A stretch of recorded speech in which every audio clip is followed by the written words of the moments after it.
introduce each other. You guys kind of know who I am, so we'll go with Matt. Kind of introduce yourself and what brought you to Lumineth Realm Lords. Well, your chat should already know who I am because I'm a mod. Yeah. And if they don't, then your face is like right up against the webcam. And it's hilarious. No, I'm grabbing paints. It's okay. I know, but your face is like right there. Hey. Yeah. So if they don't know who I am, I'll ban them. That's nice. Why did I get into Lumineth? So I've always been like an elf player. Started with Phoenix Temple, and then carried over into cities, and cities kind of isn't really the meta. They just fall behind in everything currently, sadly, which breaks my heart. And I needed a competitive army for Worlds in Italy, and I basically said I wanted to get Lumineth anyways. So which I was already surprised that you didn't pick them up right out of the gate because. Well, see, the thing is, I bought. Well, I don't know. So the backstory of how I kind of already bought Lumineth and then kind of didn't. So I was talking to my local shop owner and how I was just like, the only model in that I want to paint is Eltharion just because it's a cool model. And Mark knows that I said that to the guy, and I never once said I'm going to order the box. Then the box came out, and he said, "Your box is here." I was like, I don't remember ordering this. He just knows you that because you want one model in there just means he's going to order you the box because you're just going to find someone to buy the rest. Yeah, and I did, and then I ended up buying 2 boxes worth of models again off of Josh. So I sold my box, kept Eltharion, and then rebought the box and the P dice. Yes. Oh, you gotta have the P dice. Yeah, definitely gotta have the P dice. A lot of the P dice. I do have a lot of the P dice. So I mean, that's kind of my getting into Lumineth, I guess. It's like I always wanted to play it. Wasn't into it when they first came out.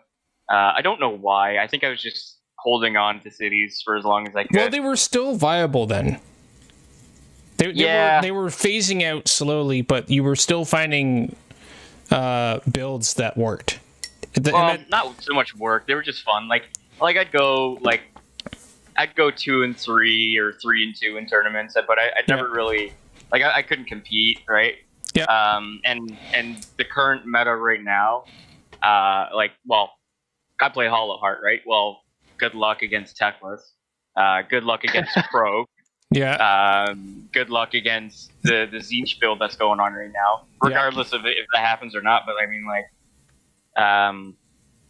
I just fed Tzeentch points, which I do that now. Build was a thing in the old book too, so it's not like it's changed. Which? The Archeon build. Well, that's something that was already a thing.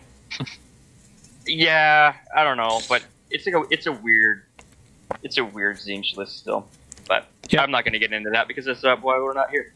That's not why we're here, I should say. I just woke up. Shut up. Okay, you just woke up. Okay, never mind. We're not going to dwell on that. Saturday nap. I had a great nap. I golfed this afternoon, and I'm gassed. So that's fair. Yeah, you need a power nap just to It was a great nap, and then Mark messaged me going, "Are you ready for our chat?" I was like, yeah. Nope. Shit. I will be in a minute. It's a good. So, Tom. Hi. Introduce yourself and kind of talk about where you came from in Age of Sigmar or AoS. From the beginning? What army were you collecting before you jumped on Lumineth? Oh god, yeah, I was playing Stormcast, and man, it was a weird army because I played it for fun, and then people around me were playing you gotta beef up your list. And I was like, okay, and this is around the time I was also into competitive 40k. Yeah, and then eventually I just started doing crazy with the sequitors. You had the 20 block and the evocators. Yeah. And then eventually dropping the sequitors and just going straight into the long strikes and just feeling pure power for the first time in Sigmar. And just And absolutely being gross. demolishing my characters. And then being gross with your ballistas. Ballistas were like, they're good, but they're not long strikes. At least like I prefer the long strikes. The long strikes are way better. Long strikes are sick. Yeah. Yeah. Ballistas, they got really swingy because like you could like deploy your entire army like on the first turn and just like unleash this hail that does everything or absolutely nothing. And it was like, yeah, it was potentially like more terrible actually because at that team tournament, oh man, they did not do well. But anyways, after that, I bought 2x was limited collectors thing for the Lumineth. I sold off my Ethereum and the other book, and I just started from there. Picked up Techless. He is a ton of fun to play, and it's very reminiscent of 40k when I ran around with Gilliman and just mashing people in the dust. That was a lot of fun. So, oh dude, it's hella rude. How many dice can I re-roll? Yes. All of that, yeah. All the dice. Yeah. Yeah, it was crazy. I just like having those like kind of big thematic characters, and like I guess I'll be the guy who's gonna be talking about the Techless list because I played that a lot, and it's a ton of fun. And do you guys have lists that you want to talk about? Like maybe a list that you're theorizing with the new stuff. And we can talk about it after Peter's. Okay. Yeah. We'll go into that. That'll be near the end, so we can talk about like where you're suspecting the army will go. So we'll go with Peterson, and let us know a little bit more about yourself because you are fairly new to the channel, and I'm sure people will want to get to know you too. So have at it. Sure.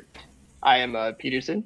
And I am from the States. I am originally from California, and I moved to Georgia now for about 3 years. And I try to find a local group to play kind of just anything, honestly, because it's a very small area here in comparison. So I got lucky. And originally, everyone was on the hype train for 40k. So I played that until 9th edition. Then they jumped to Age of Sigmar.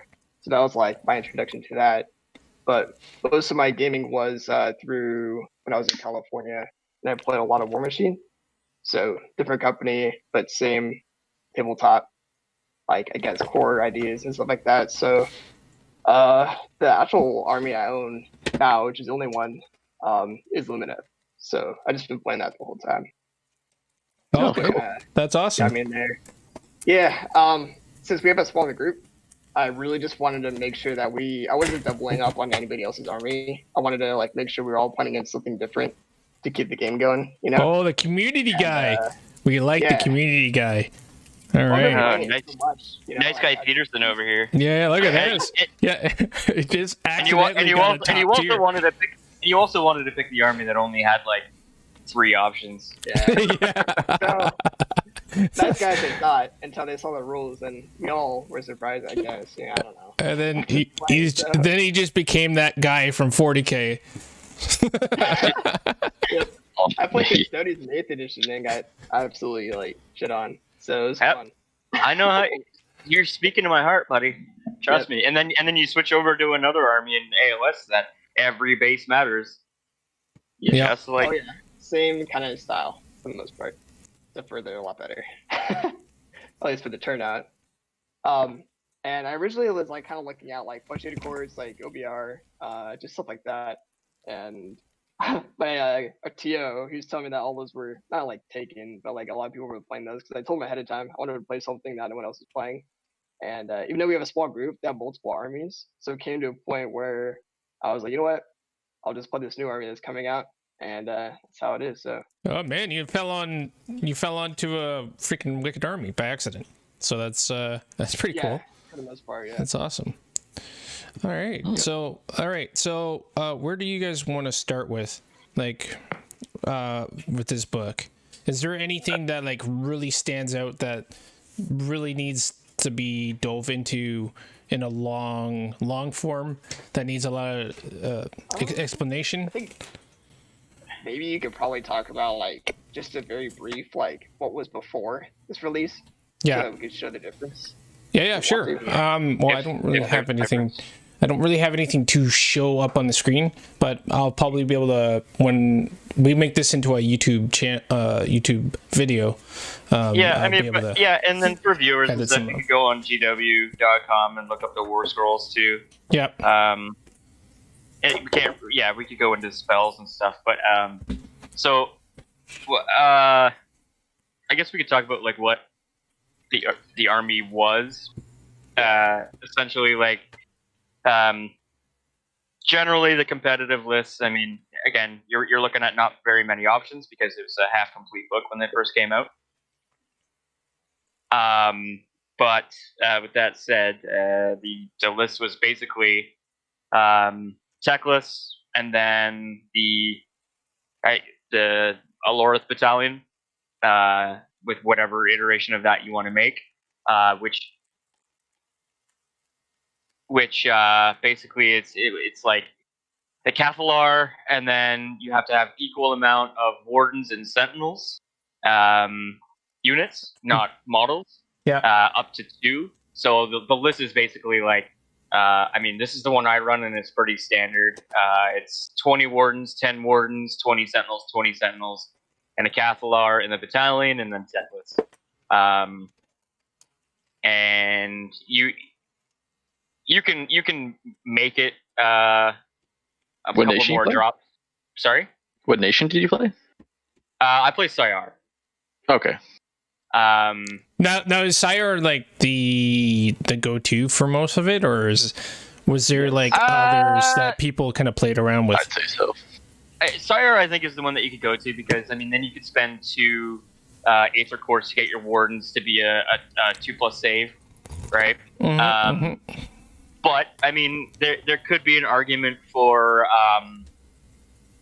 what's the spellcasting one? Remind me. Yes. There could be an argument for that. But, I mean, Lumineth, you could take 10 more wardens to go 20 wardens, and then sentinels, but then you're looking at a 5-drop, or something like that. But Lumineth, you almost, I would say you almost need to go first, because you need to get Teclis's buffs off, and this is in the current, right?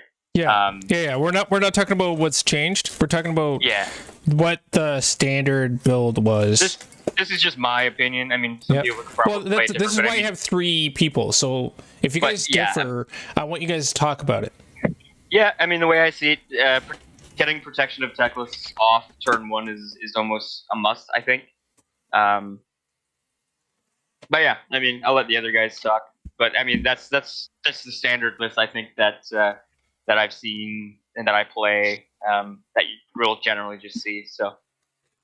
Yeah, I'd agree with that for the most part. I personally I wouldn't play with the battalion, just because I feel like having more bodies on the field is more useful. Because like usually like not a lot of armies, unless you're KO, can like completely alpha you off the table. And it depends if you buy a CP and stuff for your Sayer or Sire or whatever you want to call it, command ability, where you get to stack +1/+1 save. Yeah, which could save your biggest pieces. Yeah, I guess I actually forgot what I do take some endless spells too. Oh yeah, what'd you get? I take Geminids. Geminids is just in such a good place right now, and to basically auto have it go off is massive. And I take Spell Portal, and I take the Hessian Twin Stones. Sweet. That's pretty core. Yeah, it's pretty standard. Yeah. It's usually like around like a little bit less than 200 or maybe 130 points to mess around with for like different, I guess, how you want to approach it with that build. Because that's if you include the battalion, of course. So a little bit of room. Did all of you guys pretty much play that list, or is there any like variation that you guys played? Yeah, very minimal. Like, is it worth noticing or mentioning, or is it just like so kind of just different spells for me? Yeah, and no battalion. Okay, I mean, the argument's there. Notable. Yeah, the argument is there to not run a battalion. But I find, for me, I feel more comfortable going first, and or having the choice. Yeah, I mean, but if I have the choice, I'm always going to take it because to me, guaranteeing protection of Teclis off is massive for me. That's just for me, but yep, no, totally. It's like, it's definitely not a wrong way to play. Because the list is already, I mean, what the book across the board suffers with is really bad bravery.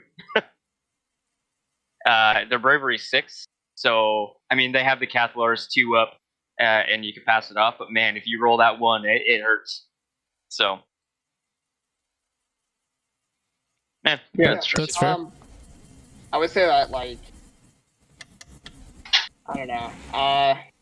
Usually with Lumineth, this is before this release because we can't see any tournaments yet for them, but they really didn't really win. At least maybe very little, if anything. But they would definitely get up there. They were definitely a gatekeeper, if anything. Yeah, that's like their placing, and I guess competitively. So, but well, this is just like tabletop, right? Yeah, it's just like for what we have. It's like okay. Yeah. I haven't seen too many like people being like actually playing them. Like usually it's all the tabletop simulator terms that we're seeing these records from, right? Yeah, and I mean they're so new that like some of those people that are of note that would be able to win with them could be still hobbying the army to the point where they're waiting for live events to actually come out and play them. You know what I'm saying? Like, yeah. That's me. yeah, right. So like you're not playing TTS tournaments. No. Yeah, man, you got Lumineth on the table once before everything shut down. I know. Yep. That was fun. Very not painted, but you got it out. Yep. You built Teclis in a night and then played him the next morning. Yeah, pretty much. Like literally, like the week after Teclis came out, and I didn't have like I'm pretty sure the guy at the store Critical Hits, they allowed unpainted stuff for 1 days. Yeah, so I was just like, you know, whatever. I'll just get going, and then COVID. I mean, that's that's the only way Mitch gets to play. So you know, shots fired. Yeah, that's true though. But yeah, I mean, there wasn't much option. So I mean, the standard was basically you either go less wardens and more sentinels, which sentinels were pretty scary because a lot of people didn't know how to deal with them. But I still think they had a lot of scary output too. Yeah, I still think pound for pound wardens are better. I love the wardens though, and this is personal preference for the book. I love the wardens. I still think the wardens are amazing. 3-inch reach. You don't want to charge them, but Shining Company's thick. You kind of have to though. That's the problem, because you're gonna force them to be charged. Well, the big problem is though. Yeah, the big problem is when you're in Shining Company, you can't run or charge, right? So, and they're only 6-inch move, unless you cast a spell on them to give them double move. So it's going to take them a bit to get to where they need to be. Sorry, in the old book, it's going to take them a bit to get where they need to be. Yeah. I would say that like usually with their we all know like their weaknesses and their strengths, and like from what I've seen in my games that I've played and what I've seen in tournaments too, is that the biggest weakness, or at least quite a bit of them, is like shooting mortal wounds. Not necessarily with magic if you bring Teclis, but just the sheer amount of mortal wounds and like heavy shooting. And I guess really fast alpha style like melee armies like usually kind of put a hinder into Lumineth, and I would say maybe I guess an army that has a lot of models, because they don't do a lot of damage all at once. It's very it's a lot of chip damage, right? Yeah, you're basically like killing off your enemy with the depth of 1,000 cuts. Yeah, yeah, it's because you're so efficient. Like you're not, your output isn't stupid, but you're so efficient that those 40 shots are hitting a ridiculous amount of damage. Well, 38. because the yeah, champion, right. Okay, sorry. the champion in the unit can't shoot. Right. So your 38 shots are hitting at a really efficient rate, and wounding at an efficient rate because you're wounding on 5s a lot of the time. Yeah, they're not true. really. Honestly, their long range output is unfortunate because it's 3s and 4s, but no rend. If you're -1 to hit, kind of stuff like that. I mean, it's not. But when you're reaching out at 30 though, and very little things can reach that far. No, but you're still fishing for the mortals, which is why you want lambent light through the portal, and then you're re-rolling everything and you're fishing for the 5s on mortals if you get power fish off, which is no reason why you shouldn't. But and also shit happens. Well, typically with your sentinels, you're not really spending those aether quartz on anything but like boosting your shooting. So if you're boosting your shooting to a 3+ to hit, it's definitely not a bad thing. Like with the sentinels, like you can negate someone's like if it's a Lumineth mirror match, you can negate the other person's -1 to hit, which is pretty nice. And even then, it's a nice amount of shots that you can directly place into something. Right, and that stays with the new book too, right? And I'm sure there's some new stuff that makes that even more efficient or scary I don't know, man, at some point. The way I've been playing them in certain matchups is you can, with Shining Company and Aether Court shenanigans, you can have a decent screen of Sentinels stick around for a little bit, which is pretty nice. So they're a general's army. They're not easy to play. They're very dependent on the pilot. Yeah, because you're dealing with such low model count. Right. Yep. That's exactly why I brought that up, because that's how I perceived it. I mean, the meta list you're looking at is rarely, if ever. I mean, Tom's list would be over 100 wounds, barely. But the quote-unquote meta list, like the one that you're going to see mostly with the battalion, it's 91 wounds. Yeah, see, that's so low model count. And there's no bringing them back. So I mean, Yep. That's tough. I think my list is like 60 models or something like that, or 60, 64, 68 or something. I can't remember. 72 is what I run. Okay, I got 10, 20, 20, Teclis, and Catholic. They were pretty much a slow army. Very slow. They're very slow. Because if you leave Shining Company, you're asking to die. Right. Oh, I see. I play around with the Dawn Riders. They are a ton of fun and pretty. They cover some weaknesses of the slower Wardens, which is nice. They're not great against everything, obviously, but as a nice tech piece just to Yep, they shore up a flank or a weak point of the army. Yeah, and you can keep that cavalry in Shining Company as well. Yeah. There's a way you can deploy your unit. I personally like the Dawn Riders a lot, but you never really see them. No, because you losing. I don't know. You're losing less. You're losing more bodies that you really can't afford, and if you end up losing models, you're losing that much more of your army. It's not so much that. It's not so much that. It's just if you're taking Dawn Riders, you're almost guaranteeing not taking the battalion, and then you're just adding drops, right? Yeah, that's true. Pretty much. Yeah, also, it's even though they're really good, they're very situational. They're very good against certain things. And at the time, like you were saying before, a lot of the metas weren't really high model count as much, so you didn't really see a whole bunch of hordes, which is what they were really good at. And from what you're saying too is, let's say they did kill a horde unit, they actually do probably put out the most damage out of anything else when it comes to the book before this one. If it was fighting against the right stuff, and but then it would die right after. There's no way it was gonna live. It's just gonna die. It's not like something was gonna Dawn Riders are very good, but you have to be very selective of what they go into.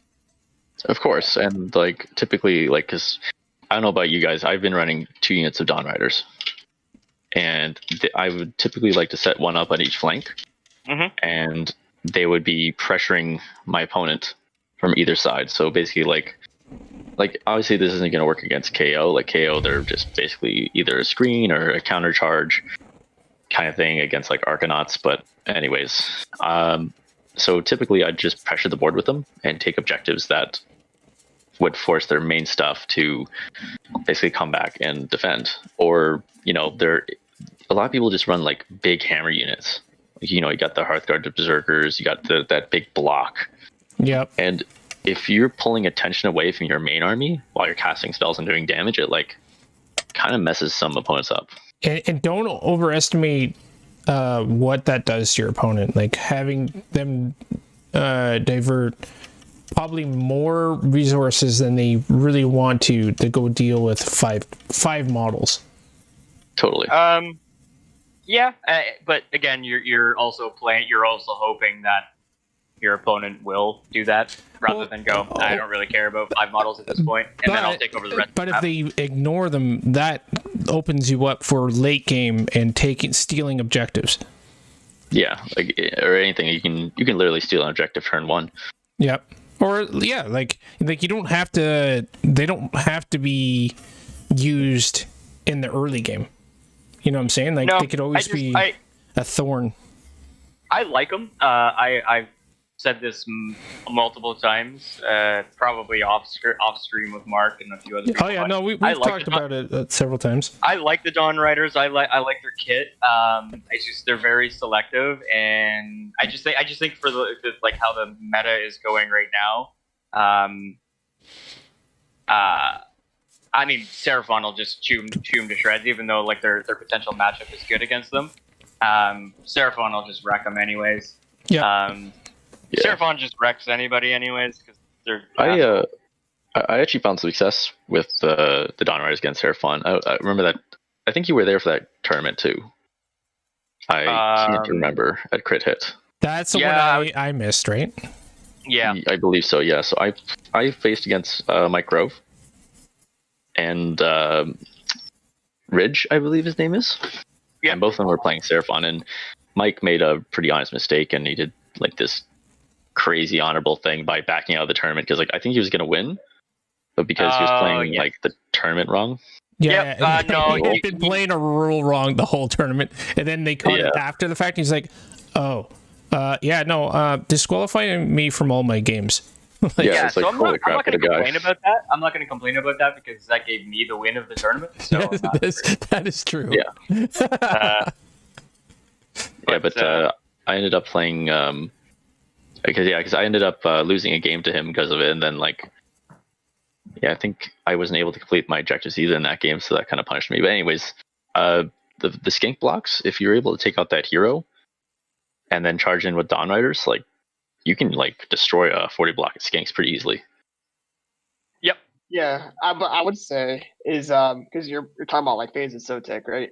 The most popular build. Yeah. Well, we'll just say we are. Yeah. So like at least from my experiences, and it's the thing you gotta be careful too about it is that they can obviously run away and then blow up your whole Dawn Rider unit before they even get there. So it's one of those where you gotta like, I guess, hope they don't roll the 4 essentially. But I mean, we're also talking about the worst matchup in the game for almost every army. So including Seraphon. We're talking about the top tier army by far right now. So and Lumineth, you know what? I'll be honest. Lumineth. In a average general's hand, that's like kind of competitive, but not. They could very easily, with the right matchups, go 3-2. Yep. In this current meta, for sure, yeah. Yeah, but I mean, there's a couple guys that go 4-1, 5-0, but they're just they're really really good players. I've played a couple tournaments with Lumineth already, and I've basically played everything in terms of matchup that is the worst for me constantly. So like Tzeentch is such a bad matchup. Oh, the Tzeentch is a bad matchup for me because I'm just feeding him summon points, right? Yep. Yeah. So Seraphon was rough. I played the 160 skink Seraphon list, or 170 skink Seraphon list, and that didn't go well for me just because there's too many bodies. Beat KO, beat Daughters of Cain, destroyed the cities guy that I played against, and I felt really bad for him. I basically wiped him out. Hey, Flukes, what's going on, buddy?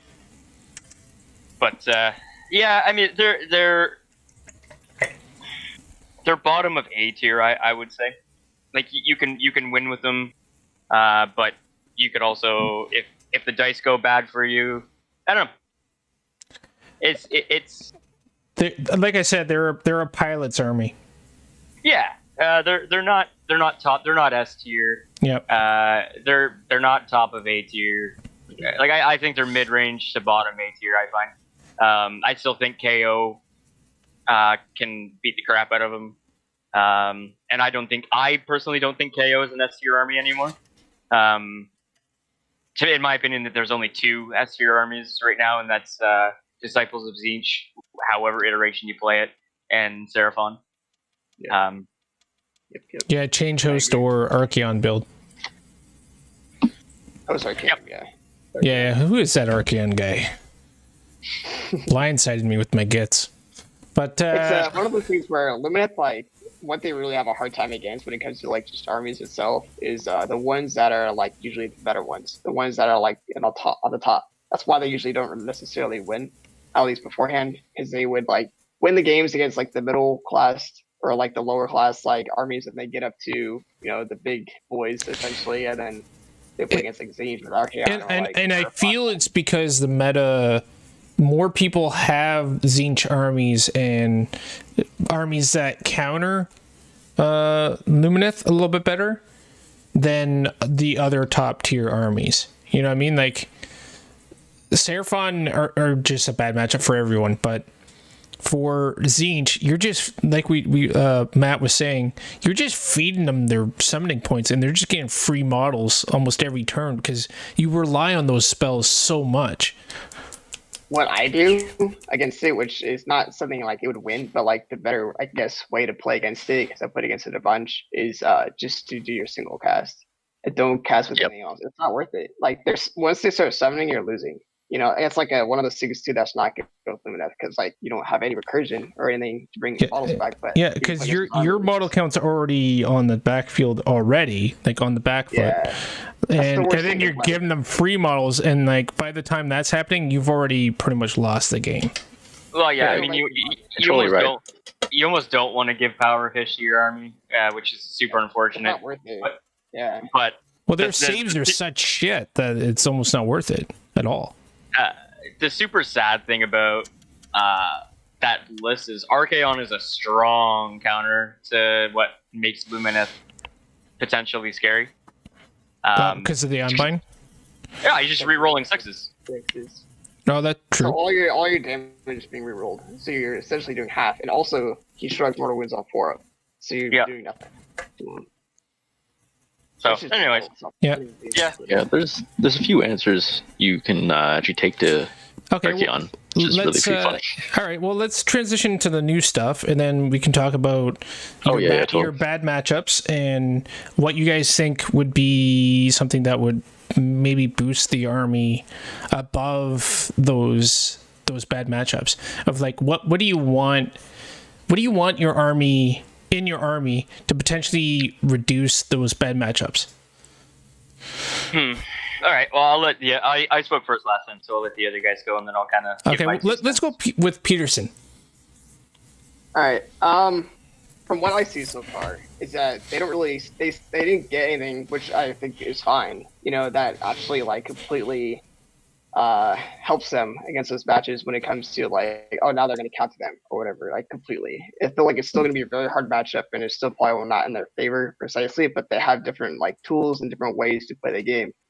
I feel like the teleporting unit transportating vortex in the wind lore is a very important spell for them to help them out in the later game to grab those objectives that will get 3 points, whatever it is on Scorched Earth, or anything. But I still feel like how any other army is, when they design these armies that like they're like obviously just bad matchups. And I feel like just because of that, I don't think the new stuff really is going to help them. I guess some could argue against Archaon, like the ballistas are going to do a lot more than Sentinels, which I would agree. But at the same time, ballistas aren't going to do as much against other armies as like what Sentinels would do. So it's like a hit or miss. And also, you're missing it on that model count as well. Me and Matt have talked about the ballista, and he likes the ballista, I believe, still. But I still think it's kind of like so matchup dependent that it's almost a trap. I think it's good. It's just different. That makes sense. Like they do the same thing in a different way. Like less models, so you're not going to be controlling objectives that much. But let's be real, you're just going to be in your own territory objective. If they gain control of that, you're pretty much going to lose anyways. So, but they also, I think you're right. Said, they do get saves, against that, and unlike Sentinels for the most part. Once you're playing like against like an army that has all these like ward saves or whatever it is, so it's just a different way of doing it. It's costs a lot more points though. That's the thing, because you usually want to run them with a battalion, and it's like around 600 points, 500 points, depending on how many you want to bring. But yeah, and like I'd just like to jump in and like just say that like they are doing different damage, like you said. It's like more honest damage because you have the higher end and you have the D3 damage, and it's nice because you get to like just be able to have a tool for Archaon.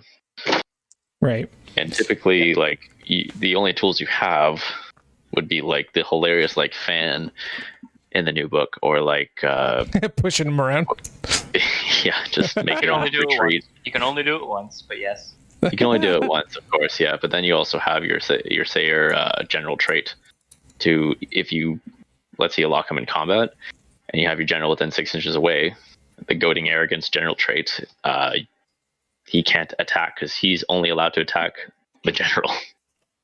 So you could lock him, and then it's just basically like, well, you're stuck with me, or you just retreat and do nothing for your turn.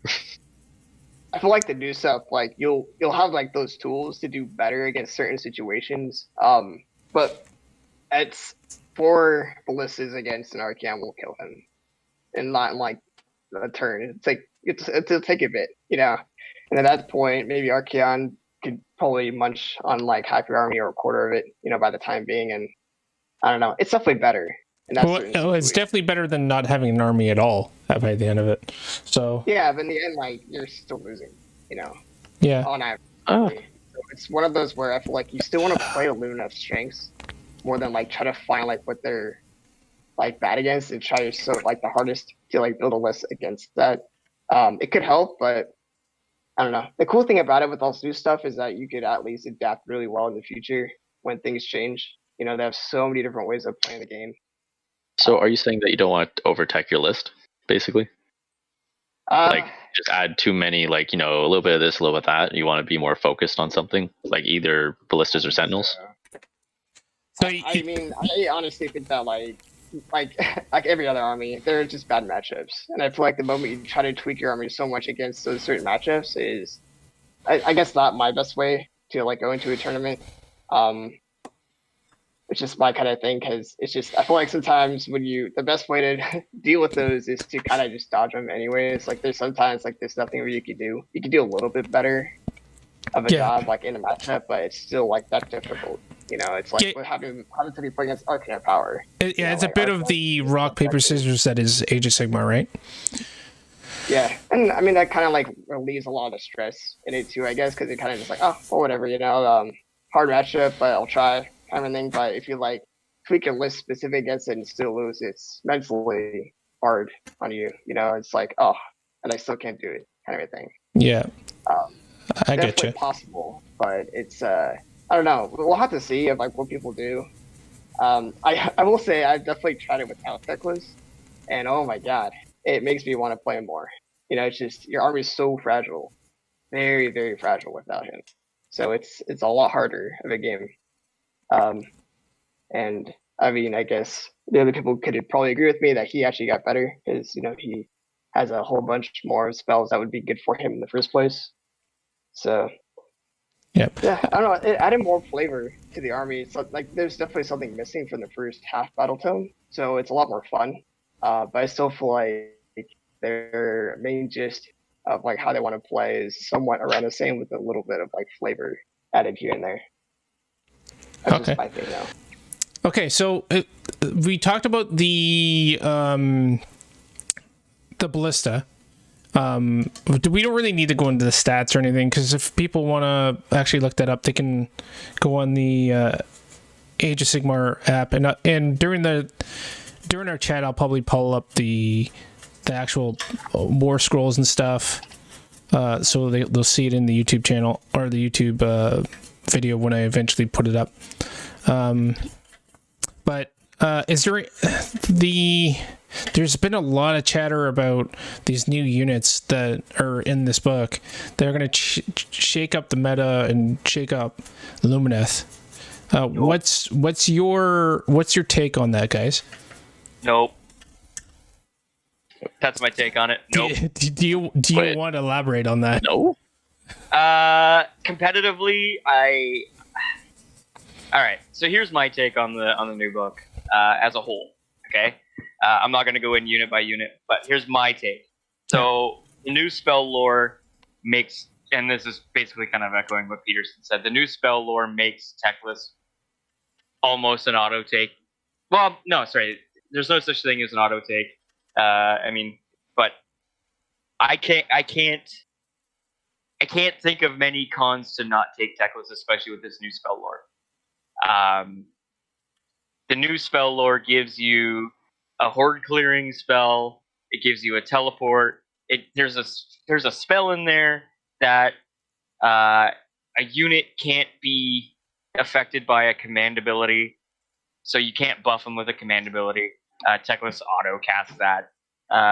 Like what else? There's a heal that also makes a unit immune to battle shock. What else? Oh, and then Shooting.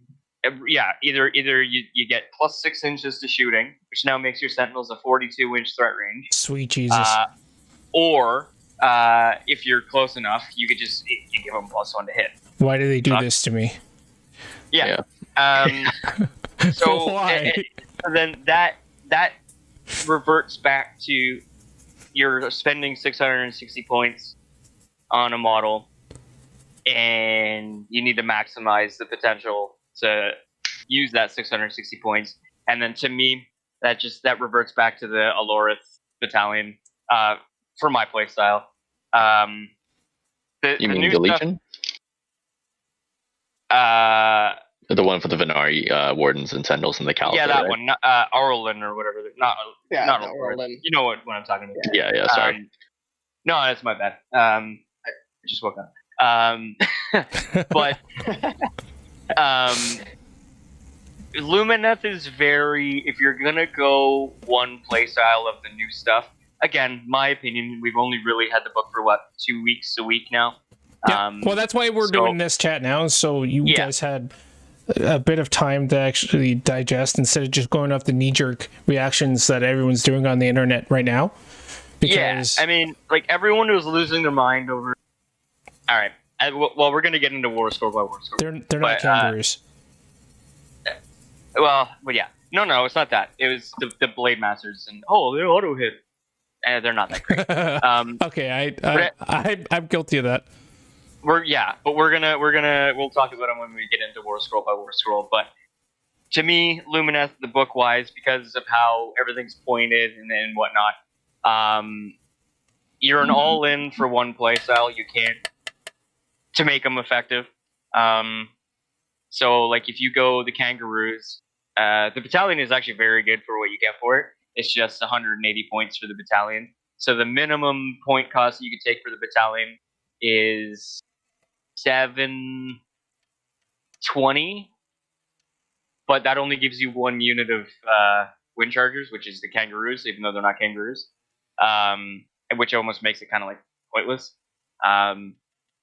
So you're almost going to want to go all in and then do the max battalion size, which is 980, and then something else. But yeah, because you're not going to want big units of those. I honestly think if you run a unit of 15 and like have still some way of using a CP on them and using the extra 6-inch spell to increase their range, it makes it very, very annoying to deal with. But then again, you could just play with Yeah, you could do like 10-5-5. Yeah. Yeah.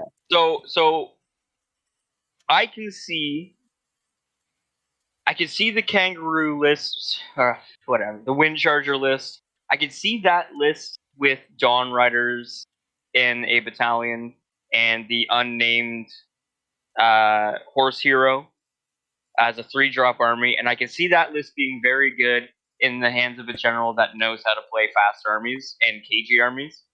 That knows how to play a harassment style. Yeah, their output in terms of damage isn't terribly high, but they have so much movement shenanigans where you almost don't have to kill things because nothing will touch you. So, if you play it right, nothing should touch you unless you get shot off the board, which that's but it's getting to the point where you can't really do anything about it now. Yep. So it's. I mean, that's just my take on the new stuff as a whole. Yeah. There's things in the book that I don't like, or I just wish was different. Things that I'll probably never play, to be honest with you. I'll probably pick some up for like fun. Like me doing the kangaroo army. Like I have the full battalion at MSU, and it'll be fun. But I don't upon first inspection, I don't see it being super competitive. Well, why don't we talk about the battalion and the effects? Because I'm sure there's for the people that don't know. Yeah. Like myself, I have no idea what's in it. Okay, so basically, to start, here's what's adding in terms of like the army as a whole. So you get 2 new great nations. One of them being I always call it aluminum. Alumina? Yeah, that one, or Alminia or something. Alumnia. Yeah, that. Alumnia. Yeah. Aluminum. You get aluminum. And it's not terrible. It's got some shenanigans in it. It's mid-range for me. It's not top tier. So I'll just go over it super quick. Cole's notes. You can choose up to 3 friendly Venari units in your army, or the Cenari, which are the wizards in your army, and then give them a pre-game move. Normal move, yeah. Yeah, normal move. Then they have like a weird command trait. It's like on a 2-up, an enemy within 3 inches suffers a mortal wound. It's kind of weird. That is kind of weird. It's something that I'd forget about. Same thing. Yeah. I mean, it's a random wound. I mean, and a block of 20 Marauders on a 2-up, you take away their rend, which is pretty dope. But, it is what it is. Their command ability is you can pick one enemy unit that ran, or one friendly unit that ran and charge it.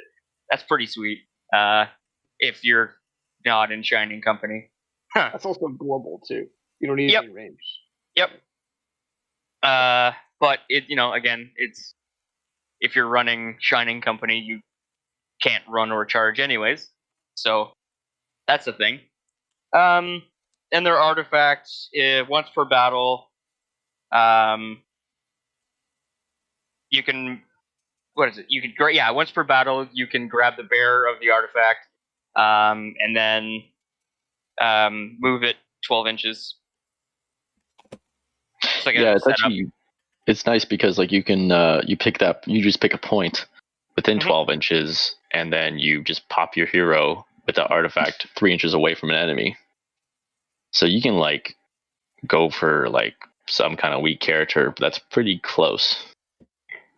Yeah, because it's in the movement phase. It's not even at the beginning or the end. It's just like you can move, pop it in the hero phase, and then basically like hop on top of an objective or an enemy character that you want to kill.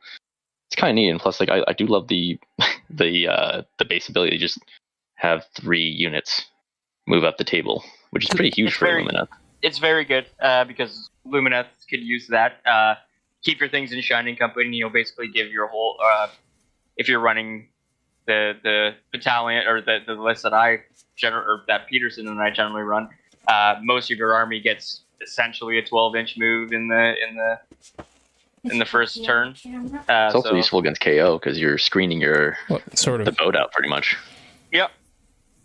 Or the Seraphon stack of a billion things. You can take your Dawn Riders, for example, at least in my list, and you can pop them 12 inches and just screen out enemy shooting units from killing Teclis or the Wardens.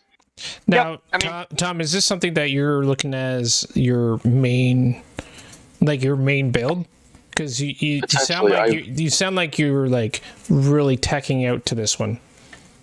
I really do like this one. I think this is one of the three best. I like the Sayer, I like this one, and I like Helen. Okay. So which one haven't we talked about yet? Helen. Okay, yeah. Well, let's hop over to that one because I could give it a quick Cole's notes on this one as well. Yeah. So their ability is you can add one to the attack characteristics of missile weapons that are within 3 inches of an enemy unit, which it's not bad, but it'd be so this is your kangaroo city. Let's be honest here, because they have an output where you can shoot into combat, obviously, because you can do that across the board. But you can also in the combat phase also shoot your bows again, and then they gain a rend, which is kind of crazy to me.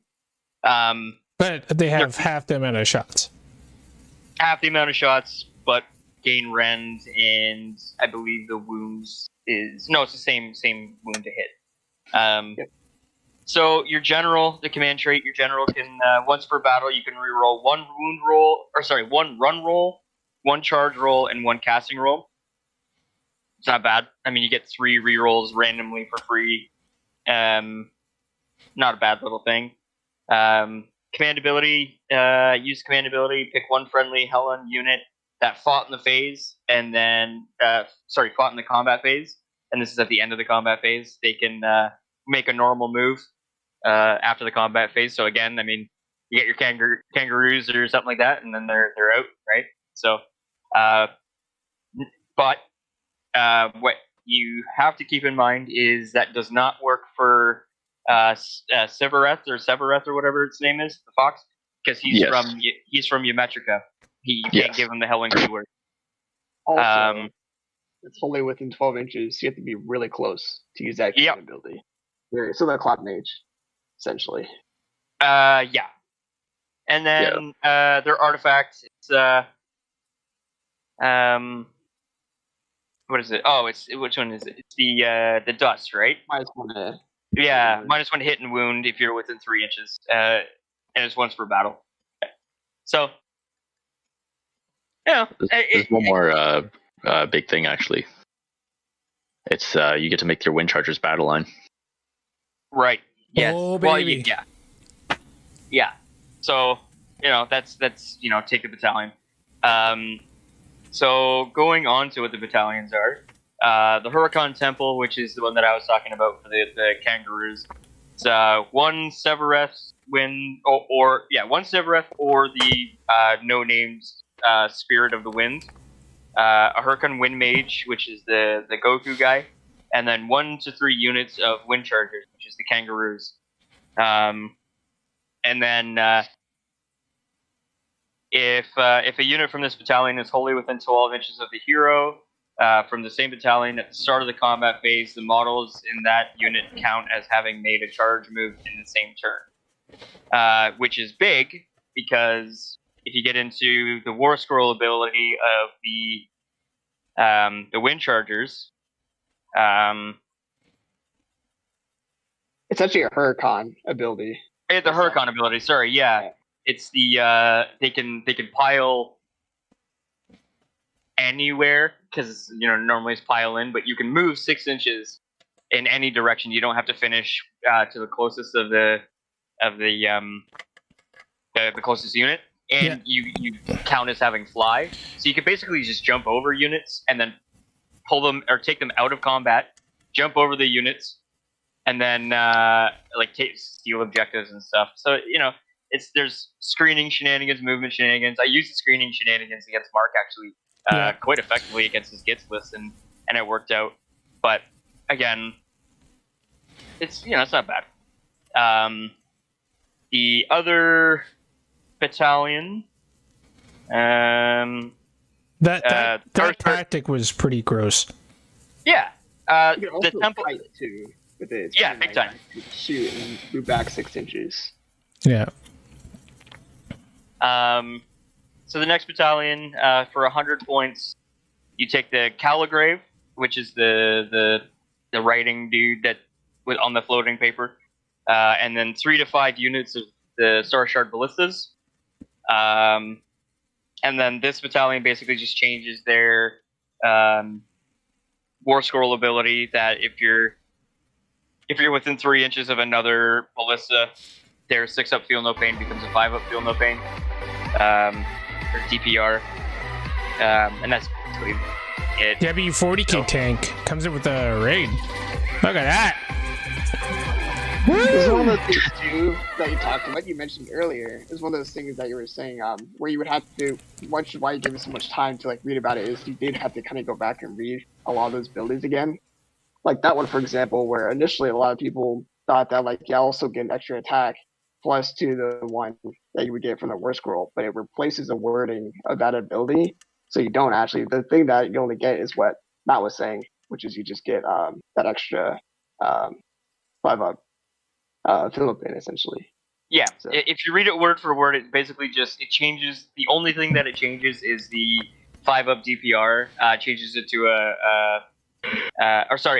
from a 6-up to a 5-up. If you're within 3 inches of another ballista, if you're not within 3 inches of the other ballista, the War Scroll ability on the tech stays the same.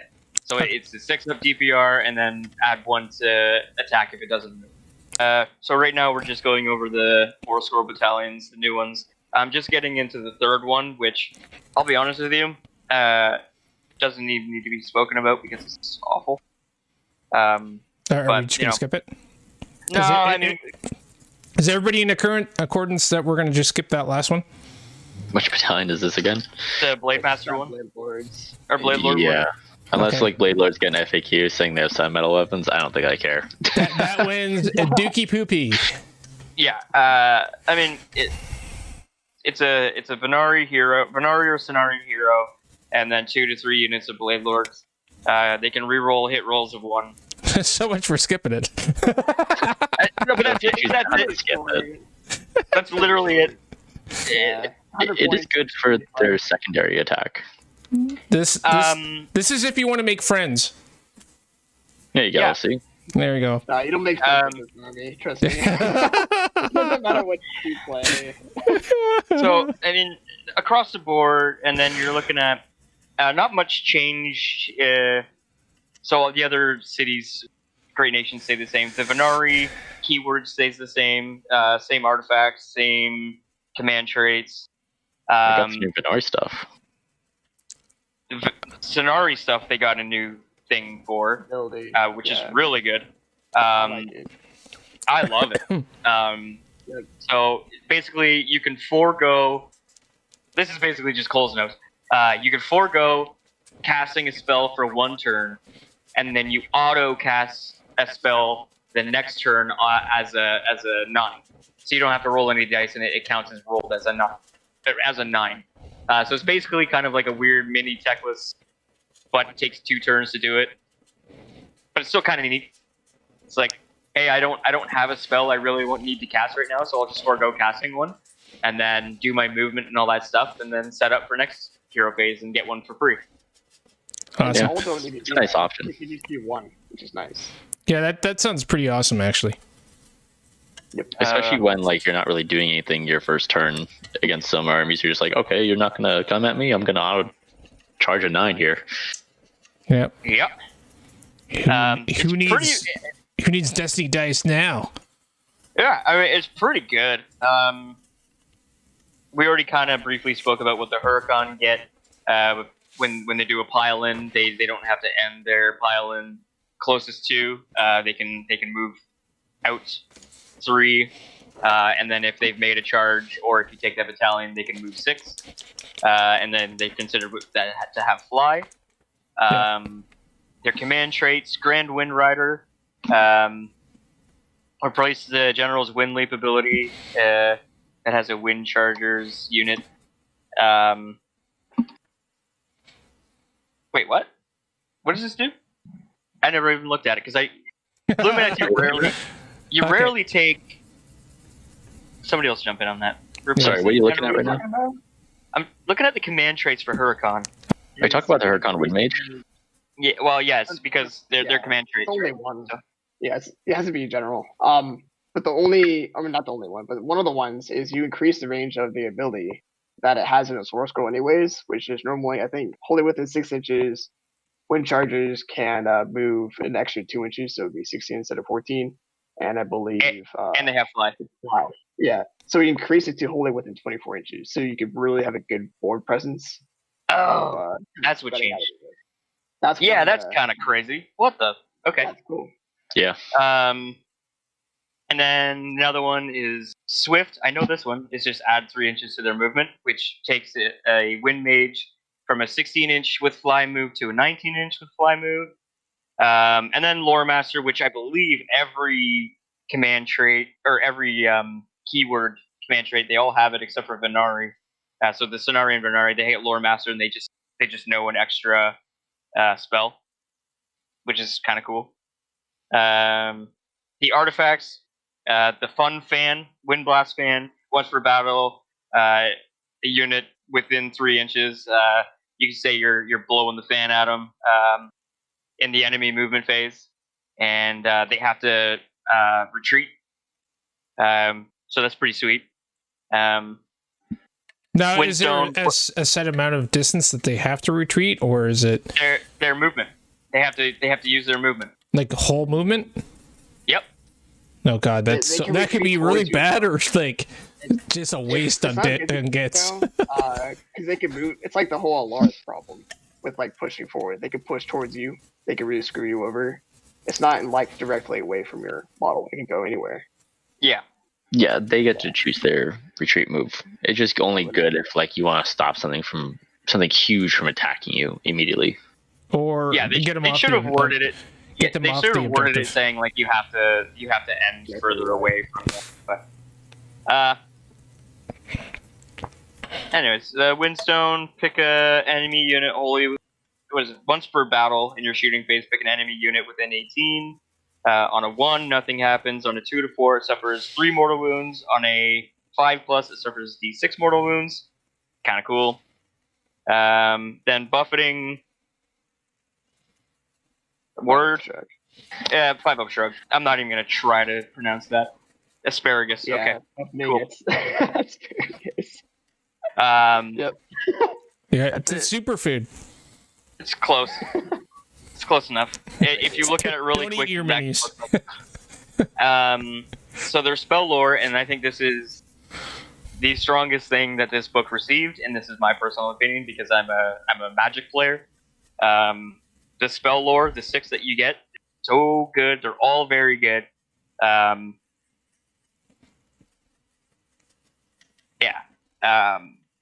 So first spell, Freezing Squall, unit within 12.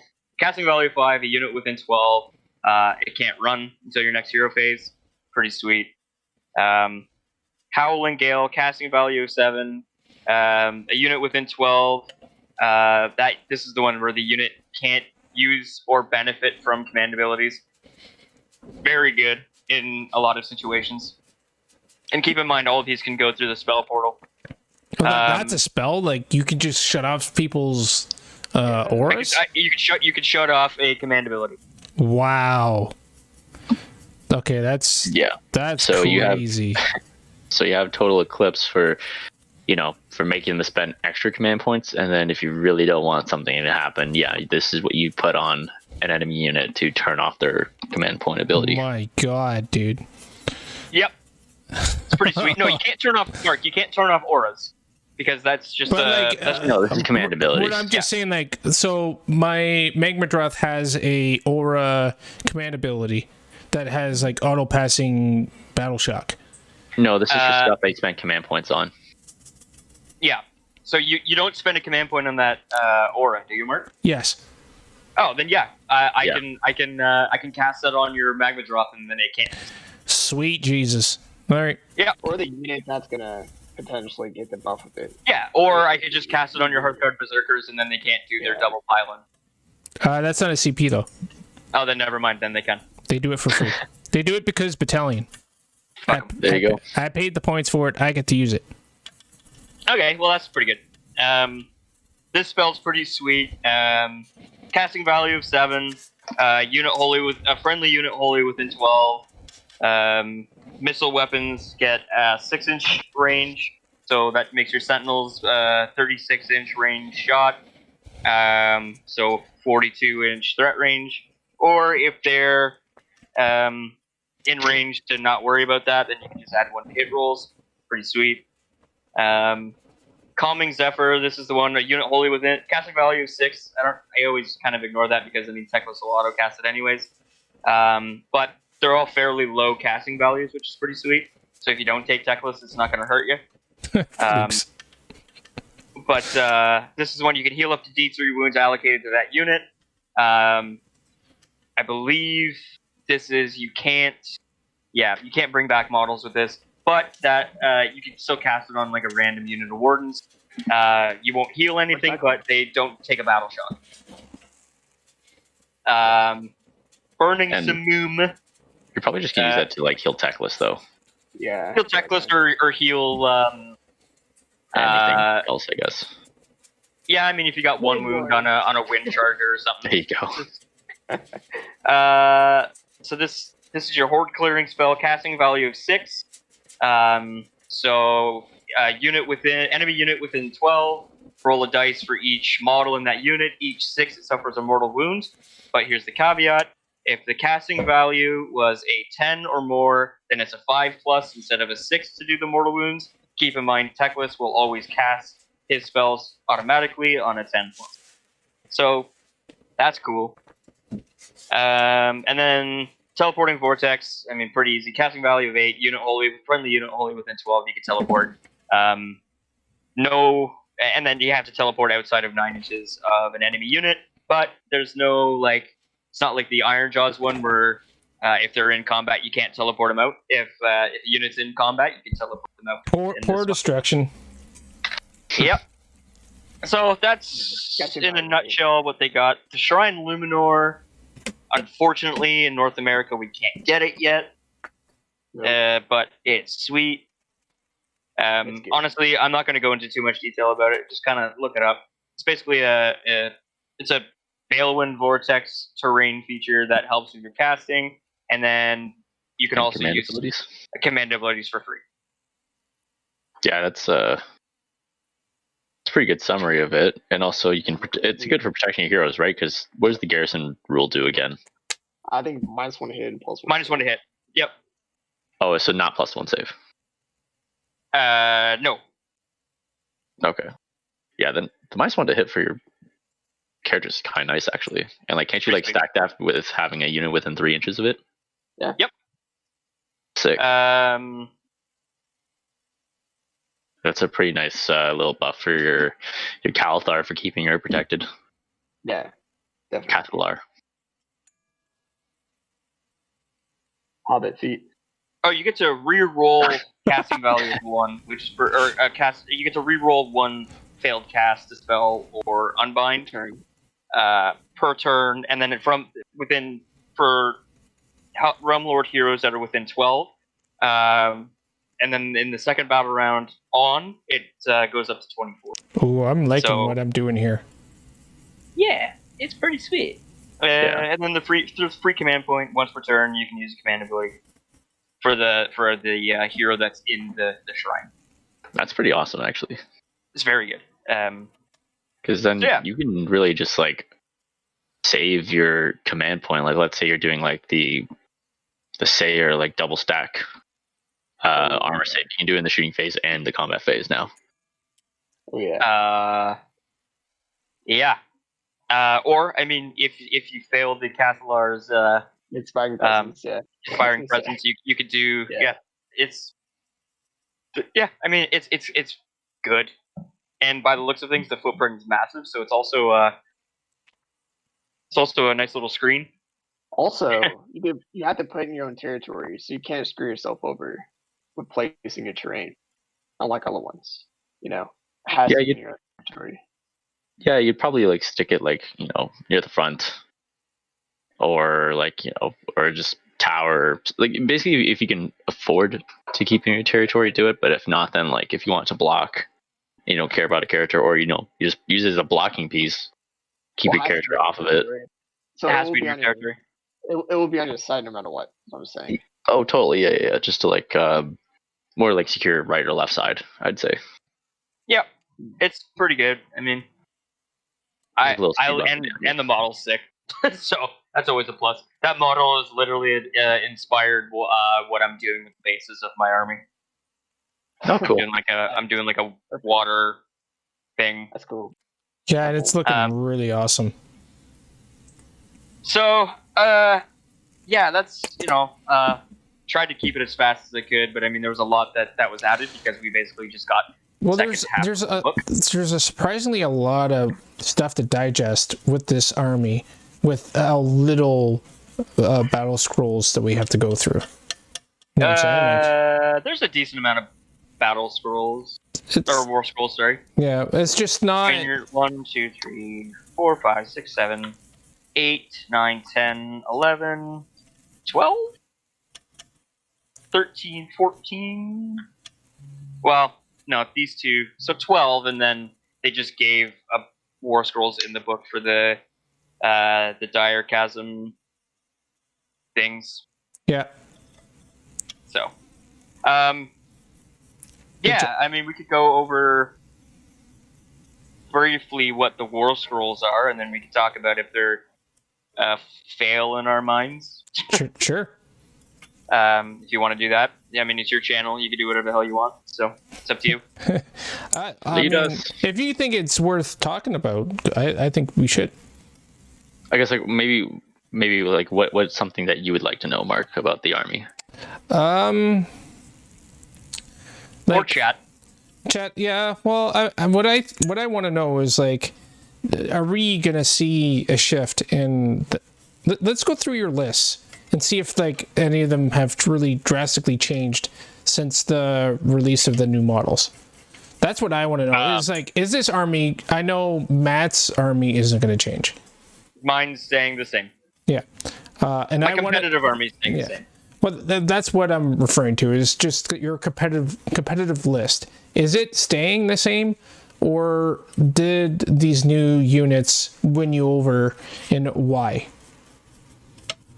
Okay, at least I'll go with. Yeah, we'll go one at a time. Yeah. I am gonna try the hardest to play one without tech list first, and then I'm probably gonna merge back into it. Like I feel like it's just gonna happen anyways. But just for the people who want to know about a non tech list build, since there's so many options now that I like, is still Syar. I still feel like that's their most powerful and well-rounded great nation. So that's what I'm sticking with.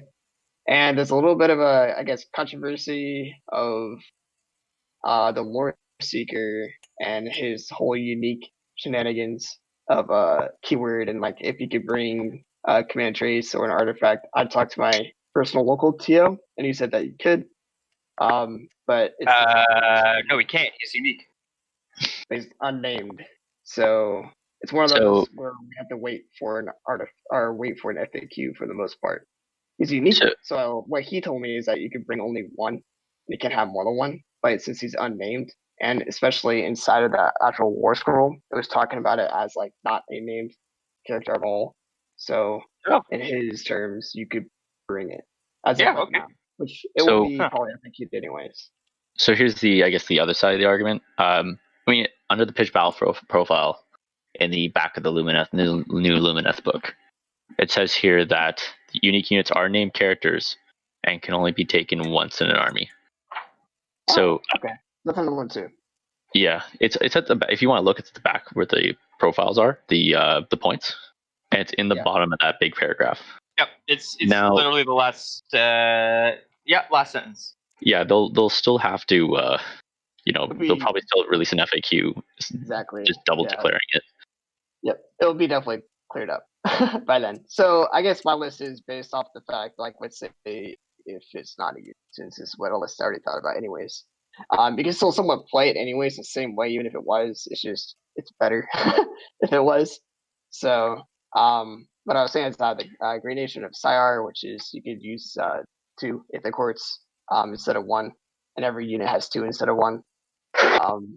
And the command trait and the artifact is Goading Arrogance in the Perfect Blade, which is usually Goading Arrogance is the one you would take it for in the first place, since that allows you to pick an enemy hero within 6 inches at the start of the combat phase, and that hero has to attack your hero, essentially. So if you position it correctly, you could just avoid its, I guess, combat completely.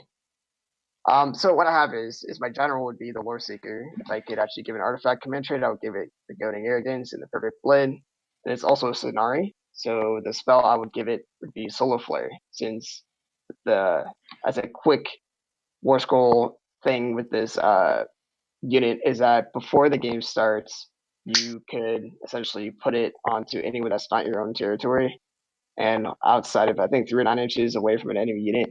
And if you put it onto an objective, you are considered controlling it, and the only way that the opponent could actually score from that objective is if that hero is slain. So my idea, or killed or whatever, and my idea of that is to put Syar, since you could use him to use double Aether Quartz or whatever it is, and try to hold that objective for as long as it can to help out the early game and middle game, I guess, for Lumineth. And so then the other hero I'd have would be the Keflar with the artifact that I have since I'm running Battalion called Silver Wand, which allows you to cast 2 spells essentially. And one of the spell that she knows in the lore is Protection of Fish, which is that aura 9 inches wholly within, and you get a 5-up thermal pain. And then the last hero I have, which is a Wind Mage, and the spell it has is Transporting Vortex, which is wholly within 12 inches. You pick a friendly unit, and it can teleport outside of 9 inches. So I have a little combo in there that I'll explain later as my list goes. But are you? Oh, sorry. You said you're gonna explain it as your list, as you explain your list. Yeah. I have one prediction, and I'll just listen in and see what you got. It's not like the most. Is it a Bale win? No, actually not that. Ooh, okay. But I have the Battalions at Orlin, which is the Warden Sentinels combo with the Keflar. That probably I still feel like the strongest battalion to take, since those units are so important to the army at the moment. Mm-hmm. And I have the typical 20 Wardens, and then the 10 Wardens, and then 20 Sentinels and 10 Sentinels. And the Wardens know Limb but Light, and the Sentinels know Speed of Fish. And then I have a unit of 15 Blade Lords. Hear me out. I'm not saying it's a competitive thing, but it's useful. You suck. Blade Lords are sick. If they were great, it gives me an excuse to play them. All right, so you got to go big. So you have a unit of 15. Holy Jesus! Okay. I'm deafening this call right now. I'm out of this. Dude, respect. All right. Put respect on the name. Let's go. Which is also battle line in this case, because I don't know if we've ever mentioned it, but if you have a Sonari as any hero, you also gain a battle line per Blade Lord unit, so it'd be battle line. And then you have just another thing too to throw out there, just more of the fun flavor into it, not necessarily like the most competitive. I still think the Huracan Wind Mage and Serpent are pretty good, but they're not as good as what people are saying. I still feel like you don't want to necessarily put all your points into it. But I do have the variant, which is the Huracan Wind Mage, as just a regular unit. I don't know why he's that, but he is. And then the other spells I have is Twin Stones, which is the ones where it helps you cast your spells when you store it into like a bank, I guess, concept of mechanics. And then I have the Impact, which is the one that allows you to get like -1 hit and +1 to save for a wizard, and it's a self cast. And then it's a 5-drop. I think it's around 1990 or 1980 points. And the combo I was talking about is once you pre-deploy your Lore Seeker, and for the most part, most like battle plans, you are able to grab that objective early. and you usually want to do it on the weak side, so on the side where less stuff you have, like we said, say the 10 wardens and 10 sentinels, and you secure that area, and then you probably would want to cast MTAC on it, to gain it even stronger. Then you would also use your wind mage to cast the teleporting vortex onto your 15 blade lords, which could shrug off on a 2-up all wounds from your lower seeker onto that whole combo, and you put it right in front of lower seeker. So if you could use goading arrogance too, big scary things like Archaeon cannot actually kill those blade lords. And also blade lords have its own self buff by being a Venari, first of all, since you could do Shining Company, and then also it ignores spells and endless spells on a 4. And with Sire, you can also use both. It makes it a very annoying, objective that kind of like almost secures you. The Friend Destroyer. It's very built into that, while you also have like your backup of wardens and sentinels. Yeah, it's a strategy. It's a nice little distraction you got going. Yeah. Yeah, that list seems pretty okay. It wasn't the most. Whoa, man! You he even on that said, one. dude, come on. He even said, like, look, man, I know it's not like the most competitive. He's like, I got 15 blade lords. Like, that's cool. I want to do that. You know what? It's ballsy. It's ballsy, and those blade lords won't move. They're gonna be tough to shrug. Look, all right. To me, blade lords are okay. I just don't think they have a place in all armies. I agree. I feel like wardens will outdo anything that would want to do it in melee, so the point is you just bring wardens. But you just want to build the models so they are great. Yeah. Because like looking at the box, like I have them right in front of me, and like it's really cool because I did like a bit of like sword fighting for a while, and like some of them are using like real poses. That's so sick. And like it's cool. Like I think these models are fucking amazing. I think Matt just got floored. Yeah, I used to do sword fighting. What? No, it wasn't like, trust me, it's nothing that impressive. Like you just like you practice with like the plastic swords, and then you're moving up to armored combat. Nice. Like, but then the problem is, you have to buy the armor, which is insanely expensive. And I didn't get too far into it before they moved to Peterborough. And then I was like, oh, well, it's too far for me to come train with you guys. But they said they were going to open up a new thing in like Kitchener. And I was like, okay, I can do that. And then boom, COVID. Well, it's a good thing that you didn't buy the armor and move. Yeah, that would have been awful. I mean, I got yeah, exactly. I mean, like you could probably like get together with those guys, but that would have been so bad. This is way off topic, anyways. Yeah. Well, I guess who wants to talk? My channel in the nutshell. Yeah, pretty much. I guess like does Peterson have like anything more about the list that you'd like to throw in? I'm just saying something that's different, since I feel like Matt's gonna be talking about the Techless one anyways. So I don't want to do double Techless. Give them something to hear about. Yeah, I'll let Tom say his list. I have like a fun list that I'm kind of kicking around in my brain. So cool. I'm assuming Thomas's list is going to be a little different as well, because I know his playstyle pretty well. Yeah, he's in the tech. So I love tech. Yeah. Oh my god, I love so much tech. If I could put more tech, like the fact that this new expansion came out basically for my guys, like holy crap, you just add so much tech to the army. Yeah. So I guess whenever I'll just start talking about it. So you got the obvious Archmage tech list, endless amount of spells, like just incredible amounts of variety and options and answers to deal with all sorts of things. You got your Calathar, like pretty basic stuff. I actually am taking a Lord Regent. Mainly because that just opens up, if you're casting like Power of Hish for like your units, that opens up their spell casting options, which is pretty nice. Yeah, so for the people that don't know, he's got the greater Power of Hish. So you cast a spell, and then he basically you pick D3 units, and then give those units Power of Hish if they can have it.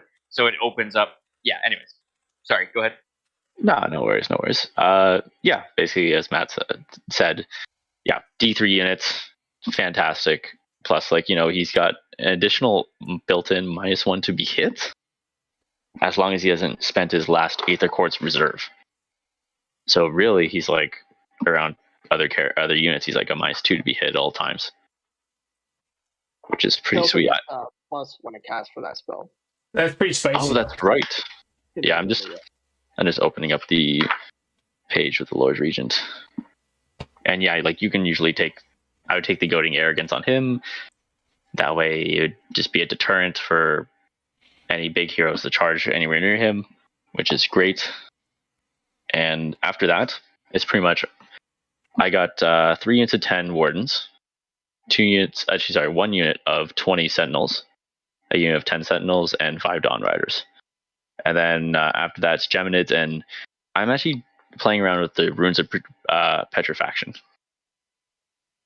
A lot of people are. I've heard a lot of discussion about that. It's good. It's like literally it goes off twice, beginning of the movement phase, end of the movement phase, and it's doing on a 4+ it's doing D3 mortal wounds to everything within 6 of it. And it's an 18-inch cast range, so it's like it's no joke. Like if you see a bunch of stuff clumped up together, you can do some serious amount of damage. And if they don't dispel it because it casts on 8, it's a pain in the ass for your opponent. So basically, you're doing. I already don't like it. Yeah, it's and then I guess the best scenario that you'd wish this thing to do would be you're on the cusp of the double turn, and you cast it. It goes off, does its damage. You double turn, does more damage, and then your opponent's turn, if he doesn't dispel it, it's doing even more damage. So potentially you can go off like 6 times before your opponent can like move away from it. And if they don't dispel it. Sounds like Vortex already all over again. It's pretty much Warp Lightning Vortex for Lumineth. Ugh. It's a bit costly. It's 70 points, but I'm playing around with it. Sorry, what were you talking about? I kind of zoned out. The Sanctum? No, the Rune of Petrifaction. Oh, yeah. Sorry. Petrification, yeah. And yeah, that's what I'm just playing around with right now. Luke's, all your lists need more trees in them. Yeah. No. So the previous list that I had before this book came out, basically just I threw in Spell Portal instead of those 2 endless spells. And Spell Portal let you do the whole Lambent Light thing, so you can reroll your shooting with all your Sentinels. But instead of that, I'm more in favor of just teleporting unit of Wardens, letting them cast Lambent Light, and taking objective at the same time, and then shoot whatever target I want. So essentially, that's pretty much that list. Oh, and I'm either playing with either the Sayer Nation or the new Aluminum Nation. Aluminum. Yeah, because having being able to, Lumnia. Yeah, and having that just ability just to push out your stuff to screen or whatever is like pretty huge against like armies like KO or like Seraphon if they try to they want to go after Techless turn 1. It's definitely a nice little it's the maneuver. Alpha Illuminati. Pretty much. That also might get FAQ'd. We'll see, since it is a normal move. That's pretty insane for Dawn Riders. Oh, you won't be able to run though. Yeah, but still, 14 inches. Oh, so you think they'll change it to like a 6-inch move? Yeah, which is not too big of a difference. Just the Dawn Riders, since they're still binary. Yeah. So would you want to just take that Dawn Rider battalion and just shove horses into someone's face? I mean, that'd be kind of funny. Maybe. It wouldn't be great, but that's like a funny idea for a list. Definitely not competitive in any way, though. Too many points. Yeah. Oh yeah. It's not too bad. It's like 130 for 5. They're not but crazy for them expensive. to stick, you gotta put at least 15 in there, right? Not usually. They're pretty tough. Max is the most you want to get in one unit is probably 10, and that's still Yeah, you definitely don't need a unit of 10. Since they're like very specific in like what they want to hit. You Yeah. also have lightning reflexes, so if you really want, do 2 units of 5. Yeah, And you get, but hey, and that's like you get that's to like the activate silly 2 idea units. I have. So you guys do get to activate 2 units, which is kind of we huge. do. So like, Yeah. MSU actually helps you guys, unlike us, Especially with where our it hurts. It hurts. resolution, It hurts us more than anything. If we go MSU, that's my opinion. But some people can make No. MSU work. No, you're totally right. Like, you know, we're in like one of the strongest. MSU is like a defense in itself. Usually people have to split attacks, and that usually Right. is very risky. And then Yeah. that forces either to overkill to the point of Or under. or not kill at all. You know, like, and then they're just tying you up for that extra turn than you wanted them to. And you're not doing anything about it. Yeah. You're just Yeah. there, so. Yeah, exactly. So- Yep. So I have a thing for Peterson's list that Okay. might make, because he's kind of going all in on this monster, right? Yep. Like, let's be honest, he's going all in. He's going on the meme. On the meme. It definitely has. I think what you could do to throw a lot of people off is bring the Sanctum Endless spell. I do have it in there. Never mind. Boom. I want to hear it. Playing 4D chess. Yeah, he already So, he like- already had you. well, it's like It helps That a lot list is- with, Warscrolls. that list. It's very all in. Oh yeah, But with you're like, Lumineth, hey, see you that can point? anyways. You see that point right there? It's mine. Yeah, you're pretty much like getting that point that like usually Techless's lists have a very hard time doing, if anything, like early game, and then you're holding out, and then you're either forcing your opponent to set up a whole like half their army or all of it essentially to get rid of it, which is great because you still have like 30 sentinels, 30 wardens, you know, like free firing, so it helps like your later game and stuff like that, and leaving them alone. Or they could say screw it at your points, and then that's great anyways because you're also getting points and depending like Arcana power. Usually Lumineth has a pretty hard time against, like that would be perfect.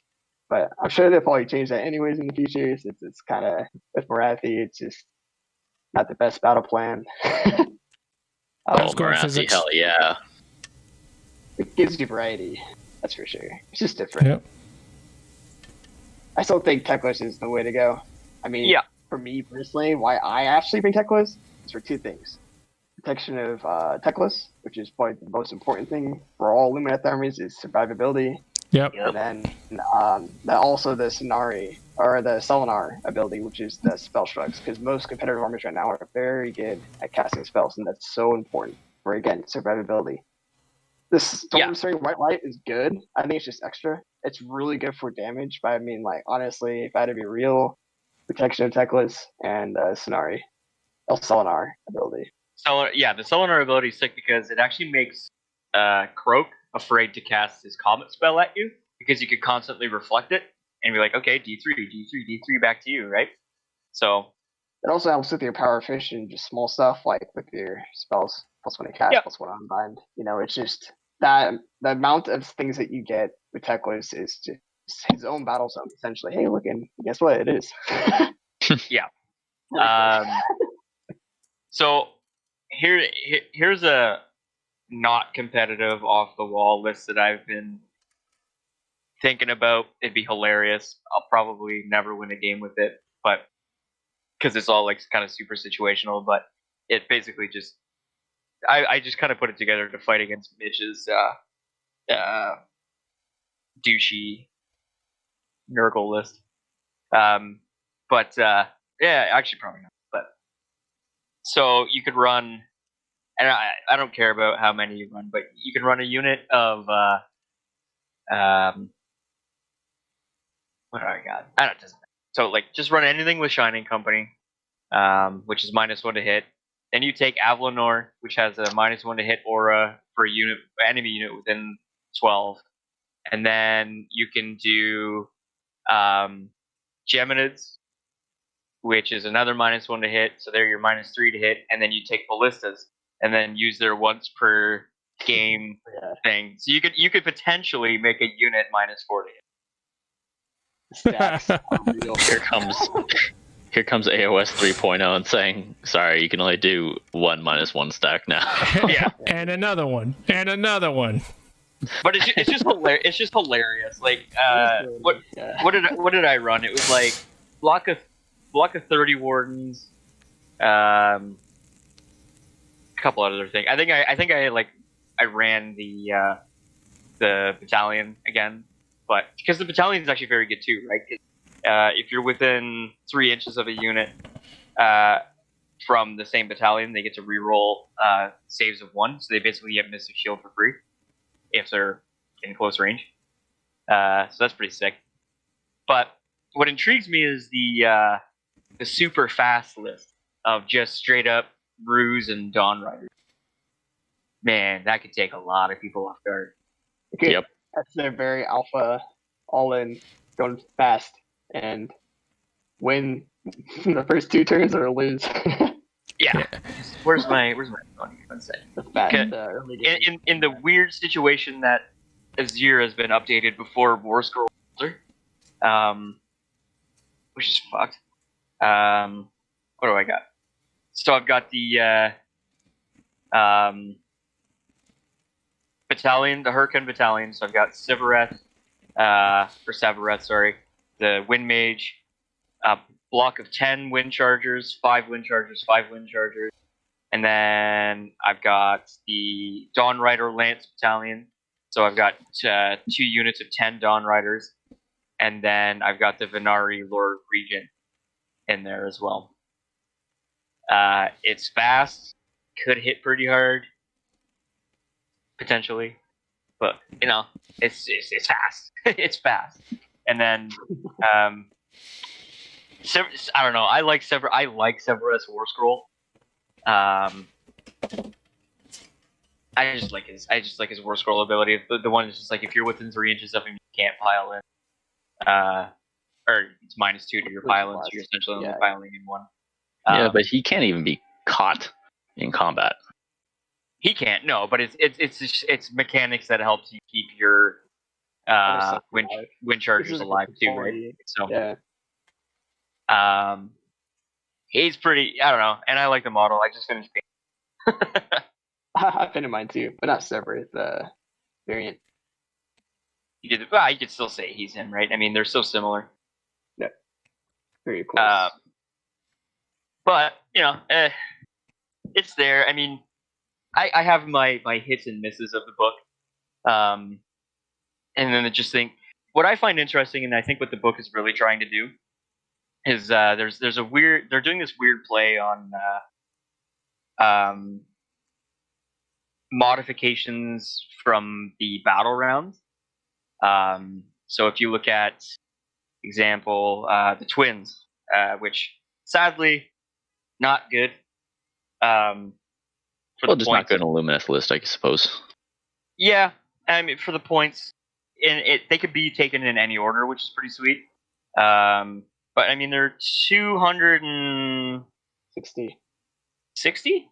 Yeah, I think it's 260. And they don't really turn on until the 3rd battle round. Yeah. CD Blade Lords. Hell yeah, dude. Hell yeah. Playing Wait, that do they have game. does Elsa and Eleanor, or whatever the names are, do they have that keyword that you can actually put wounds on them to the Blade Lords? They're Sonari. They're a Sonari, so yes. Oh, hell yeah. There you go. Protect until turn 5 and let them smash face. That's the meme right there. Yeah, that's the ultimate meme list. Yeah, I mean, but here's the thing though. So the reason why we're like, oh, they turn on late, is the sword that they've got. It's 4 attacks, 2s and 3s, -2 rend, and then damage. See below, and it's basically your the damage that you do is based on the battle round you're in. So if you're in battle round 1, then it'll only do 1 damage a hit. But then if you're in battle round 5, the potential of doing 20 damage is there on one guy. You just have to get to battle round 5 and keep him alive. That's it? Easy. Yeah. That's pretty good though in terms of 3-up armor survivability. save, which is pretty They're a good. 3-up armor save, and then they have the Salvation of Hish, which is a 5-up shrug on themselves. Yeah. You know, I mean, they're survivable. They can get there, but I think Yeah. the best thing about them, which is not necessarily worth the 260 points, but in general, as like a very general sense, is that they're 2-cast wizard. But yeah. I think they're just like excellent like ally unit for any like any Yeah. order army without good casters. I guess for me, I was just based on their lore. I was hoping for a little bit more from them. Like I was really hoping that they'd be like, she'd be like a mini Teclis and he'd be like a mini Tyrion, which I guess he is kind of like a mini Tyrion. But like I was kind of hoping she would have something like, kind of similar to Protection of Teclis, but maybe a smaller aura or something like less powerful. You know. So That's which what I was one's scared of jumping off fish. I mean, the back? Power fish. Which one's jumping That's- off the back? Alania. it's Is it, Alethor, and then it's Alania. Alani is the one in the air, the wizard girl, and Wizard. Elithor is the Blade Okay. Master. gotcha. So that's a miss for me. Cool concept, better in other armies. That'd be really good name- in Idoneth Deepkin. Yes. Yeah. Which the are a huge named problem for Lumineth. the named horse guy will never be taken, in my opinion, I agree. because Yeah. the no named Lord Regent does exactly the same thing. He just doesn't have the Demon Bane Lance, which to me, for 70 points difference or 70. Yeah, it's nuts. He's where like are we 230 points, and then the Lord Regent's 150. It's like, what the hell were they 60 thinking? points because he's 210. And Oh, then 60 all you points, my gain, is the lance, which is a 2-up, 2-up, -2 rend D3 damage, and it can shoot 18 inches. That's not worth 60 points. No. That's Geminids. If you think about it, I'd rather Geminids than that weird lance. The Demon Blade Um, too, like changes off of like a Chaos or a Dead specific unit. I don't like those rules. It's very Chaos for Demon, it does instead of D3 damage, just flat 3. It's just But then you're just, but in a tournament, in 5-game tournament, you're hoping to play Chaos, which you probably will. only But, for all games. Yeah. but it's still like you're hoping, right? The Banner Blade. That's the giant banner dude, gorgeous model. Yep. Not overly sure how Paint- much I like him. Painting not great. meta. Painting meta, there you go. It's for friends. Yeah, and that's the Um, friend maker.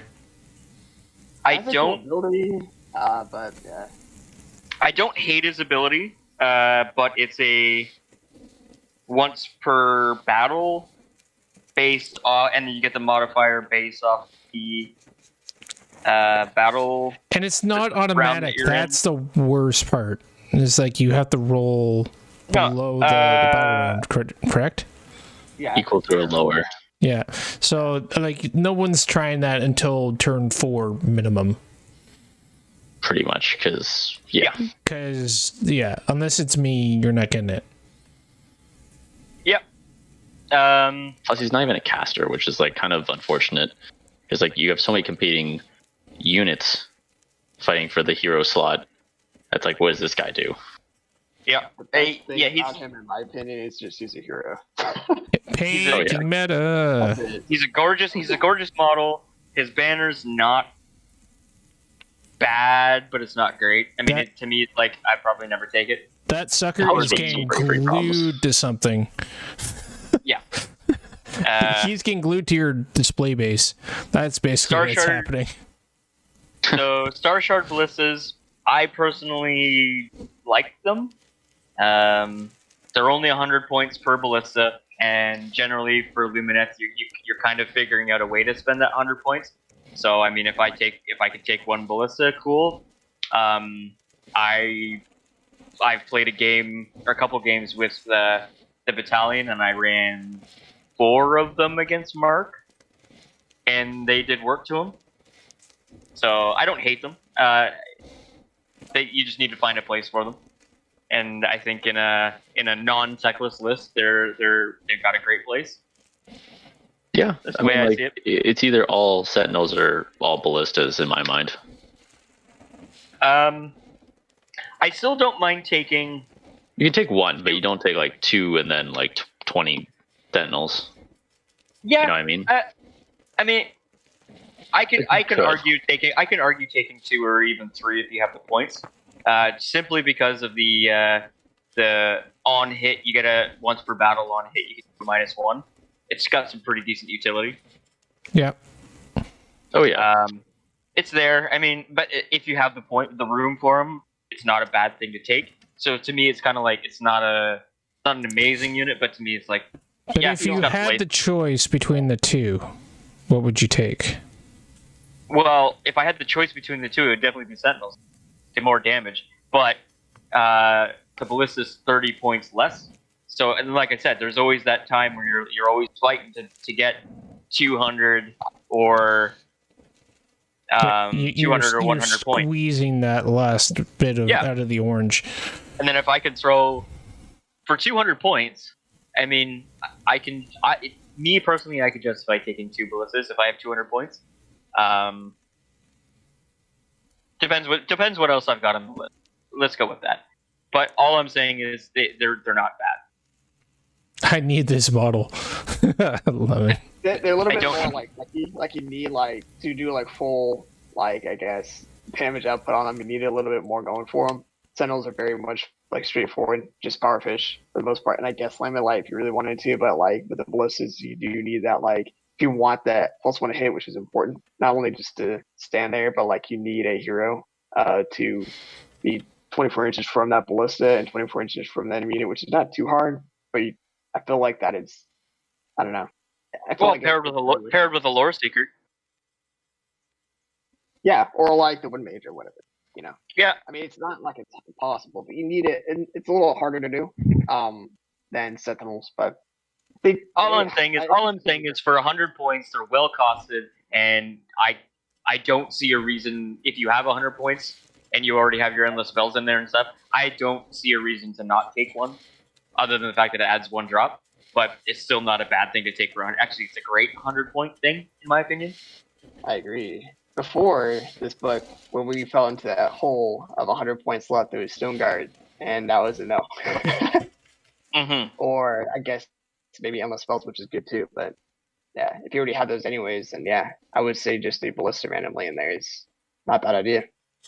Yeah, I mean, if you have that 100 points and then it takes you to a 3-drop list, in most cases you're still going to get the chance to go first, unless you're against Iron Jaws, which is a 1-drop. But Banner Lords, I just wish they were better. Or different. I wish they were different. I don't know. FAQ, power fish. I don't even know about that. They're not as much damage, as what people thought they'd be, a typical Blade Lord, Blade Master unit. They're just very defensive. Yeah, I think a lot of people remember what the old Blade Masters did compared to what the Banner Lords do now, and you're like, oh, it could have been so much better. It's I guess the best thing about them, especially because the Kevlar would still be a very popular unit to play competitively, would be if you just run a unit of 5 to protect it that much more. But then again, you're spending 120 points for that. When you're already getting probably Sigmar anyway, so it's is it worth 120 points? Probably not, to be honest. But if you're playing against KO or something, it could. The funniest thing was though in our group chat on the Banner Lords tease came out, okay, about what they do, and then the perfect strike happened, auto hit, and we lost our fucking minds. And you know what? And it pissed me off because I messaged you on the side. And I was like, I don't understand why you people are losing your mind. I didn't like it just because it's another thing that you don't have to roll dice for, and that's the only thing I was bitching about. And that's valid. Why is your army exempt from bad dice rolls? Again, but looking at it, okay. No, I was gonna say, but looking at it, I don't. And that's the only like we talked about this for a while, but like It was a stupid argument. It's not that was that my great. only argument was like why is this one army getting not just one thing but two things that just flat out don't have to roll a dice for something to happen. But then if you look at stats, it's only 1 damage. Yeah.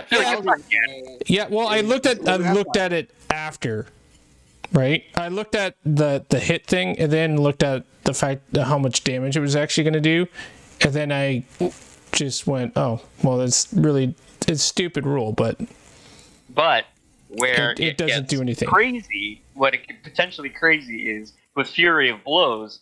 If you give that Sunmetal weapons, that could be potentially kind of crazy.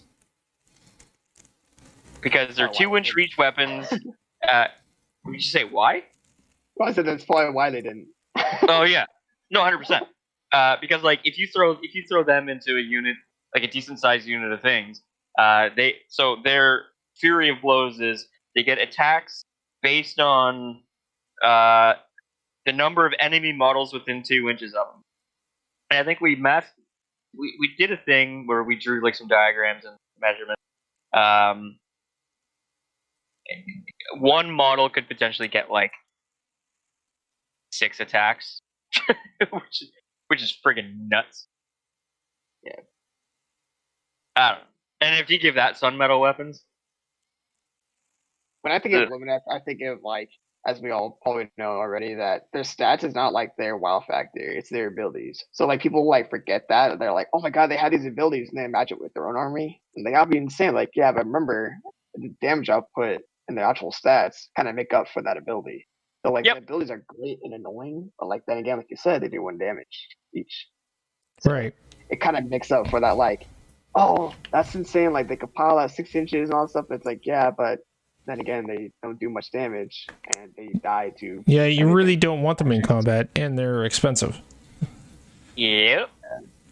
Oh no, they're not. I mean, they're 100. They're 120 points. They're not overly expensive, but that's 5 Hearthguard Berserkers. Let me just put that there. Okay, they're not Hearthguard Berserkers. They're not even close. No. They're not even close. Yeah, they're not supposed to be really a fighting unit. It's just one of those like they get tied. They could possibly do stuff. What was it that you called them? The final boss before the boss? Yep. I think that's what they said. Yeah, something like that. Anyways, I don't know. To me, I wish they were better, and missed opportunity. I'll buy a box to paint them. Another one for the painting meta. Yep. I could see people using them for liking them, and like they're. You and I talked about it. Like they're good bodyguards. Yep. They really are. Yeah, no, they really are. Like one unit of 5 of them, I could see people using. Yeah, but when you're already like scrounging for those points, I can't justify 120 points for 5 bases when I could bring 10 bases. Yeah, like would I want to spend that extra 20 points or spend 20 less and get a ballista instead? Like, or 10 wardens. Or 10 wardens. 10 wardens every time, all the time. Yeah, they're the go-to. Unless like you have major problems like protecting your Cathallar or Cathallar, I mean, and like I don't know. I just then you need to adjust what you're doing. Pretty much, like it's very hard to justify taking them, but I got them, so I'm gonna use them. Yep. So then moving on, we got the Caligrave. This is the dude with the righty dude. So I played is one the game. Lore Master dude? No, this is the guy that puts down the room for running the battle shop. I like this guy. Dude, I did work with this guy. I did work with this guy against Mark's army. So again, this is like another weird thing. Mind you, was kits. Well, still, like this, I don't know. So like this is another thing that's like it's a modifier based off of the battle round. So you basically roll a dice on a 5-up. The ability goes off, but you modify it based off of the battle round. So in battle round 1, it says on a 5-up, but because you're in battle round 1, technically it's a 4-up, I guess. And so once per battle thing. But if you get it off, it's pretty sweet because then you choose a point anywhere on the battlefield, and you drop a rune. And this rune has a 9-inch aura around it. You add 1 to casting. Right? Yeah. I Yeah, think one you on had- mine too, not sure. Definitely one to casting. Sorry, do we need Add 1 to casting, dispelling, and unbinding. And you don't take a battle shot. So, like, if you get that rune off, you can just plant it next to a bunch of wardens and then kind of forget about them. And then you don't need your Cathlar near them. Not so much forget about them, but you don't need your Cathlar near them to pass off the... I don't hate it. But it's also not like it's not a great... But the rune, if it goes off, it has potential. But, I mean, you're not throwing that down until 3rd battle round, realistically. It is needed for your Ballista battalion. So, if you like that battalion, then you're taking this guy. I don't hate it. His spell's weird. 24-inch range spell. You have a choice. You can either inflict D3 wounds, or you can market the enemy that you cast it on, and then cast it on them again in the next turn, and then do D6 wounds. I don't know.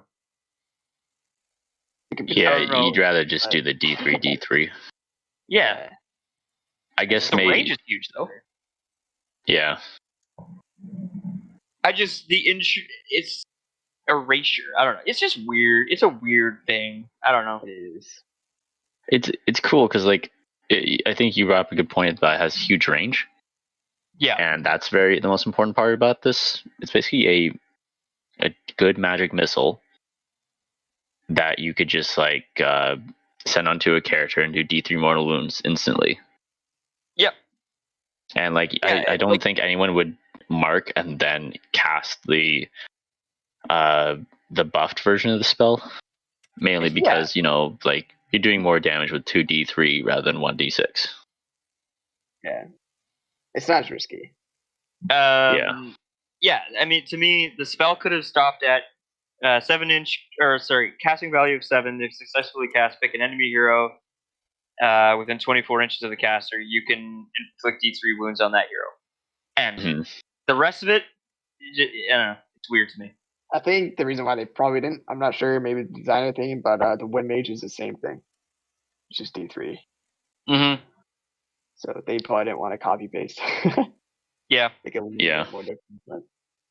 Then we did the Lore Seeker, which we already talked about. It's a dope model if you've got 160 points to spare and put it in there. It's got a lot of potential. Yeah, a lot of utility. It's definitely building a list around, I would say. Yep. We talked about the twins, Alania and Eleanor. I think you're going to see the lore. What is it? Lore Seeker or Lore Master? Lore Seeker. Yeah, I think you're going to see him in every list. No, he's 160 points. He will not be in a tech list. I don't see him in tech list, but other stuff, yeah.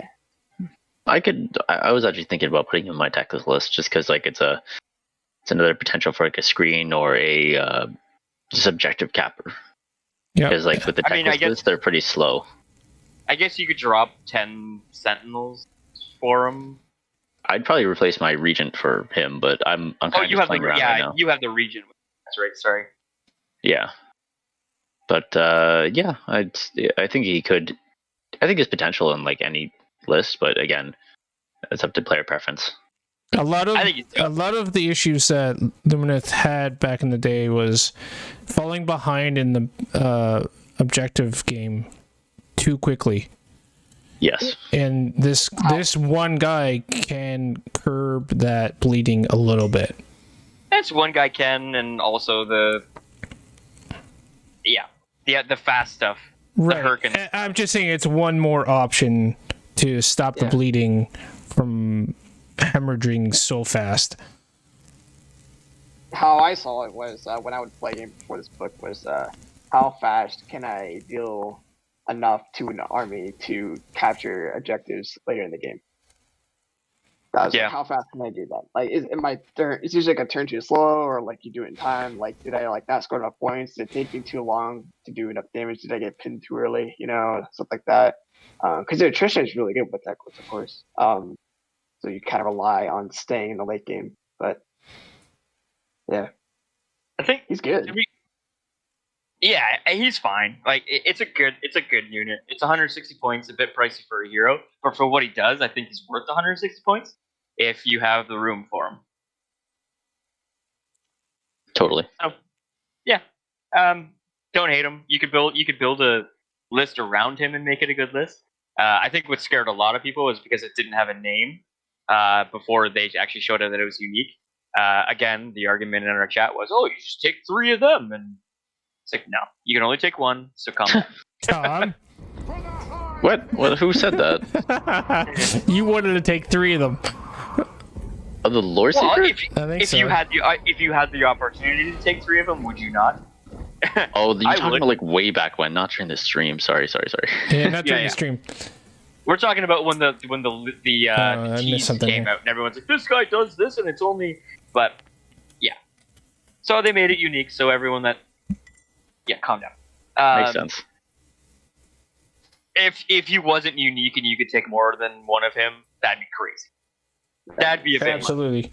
Oh my god, What's up? That'd be a he's bit so much. annoying. Poncho, welcome to the Dorm Ranks. Thanks for the follow. I appreciate it That- very much. That alone, I would just take the equivalent of what Teclis's points are in Lore's team. Right? Yeah. It's like Yeah. 5 of 4, 3 of them. So all of a sudden, like, you start the game and just like all these assassins are just around the enemy army within 3 inches of all their precious heroes. Haha, motherfucker! They're all like Sire. One's casting Sanctum, one's casting the Crystal one, the -1 to hit and you can't see him. Just all this annoying stuff. It's just explosion of endless spells and Yeah, Lambent Lambent Light. Yeah. that'd be so funny. Yeah, so I mean, they did good by making him. Hurricane Windmage, I think we kind of went into pretty good detail about what he does and the buff that he offers already. Yep. Wind Charger, again, they're good. 14-inch move. They can pass over terrain as if they fly, but not. So this is where you gotta, if you play against them, you gotta keep an eye on it. If they're not in range of the Wind Mage, they don't have the fly keyword. So if they're not within that bubble of getting that buff from the Wind Mage, they can't jump over models. They can jump over terrain like they don't exist, but they can't jump over models. So keep an eye on that for people that are playing in the future. Other than that, I mean, 14-inch range or 14-inch move, 5 up save, which is unfortunate. 2 wounds apiece. 2 attacks with the bows each. The leader gets Yeah. an extra. But like a weird, so it's a 12. I mean, it's cavalry range, right? So 12-inch range, 2 attacks, 3s and 3s, -1 rend, 1 damage. But if they're in close combat, they get to use the Wind Charger bow in combat as well. 3-inch range, 1 attack each, so they lose an attack. Same 3s and 3s, but -2 rend, 1 damage. Pretty sick. So essentially, you're shooting in combat. You're shooting that bow 3 times a piece. Essentially, they ignore cover, which is pretty good. Yep. Yeah, I mean, they're fine. Yeah, -1 rend that ignores cover is it's pretty significant, and it's like I think you're like you said you had a silly list, right? Of like just a bunch of wind chargers with Severus in that battalion. Yep. Yeah, I think wind chargers that battalion could be legitimate. That was it's a very tech heavy army. Like you'd be exhausted after round 3. I mean, the whole Huracan itself is pretty hard to play.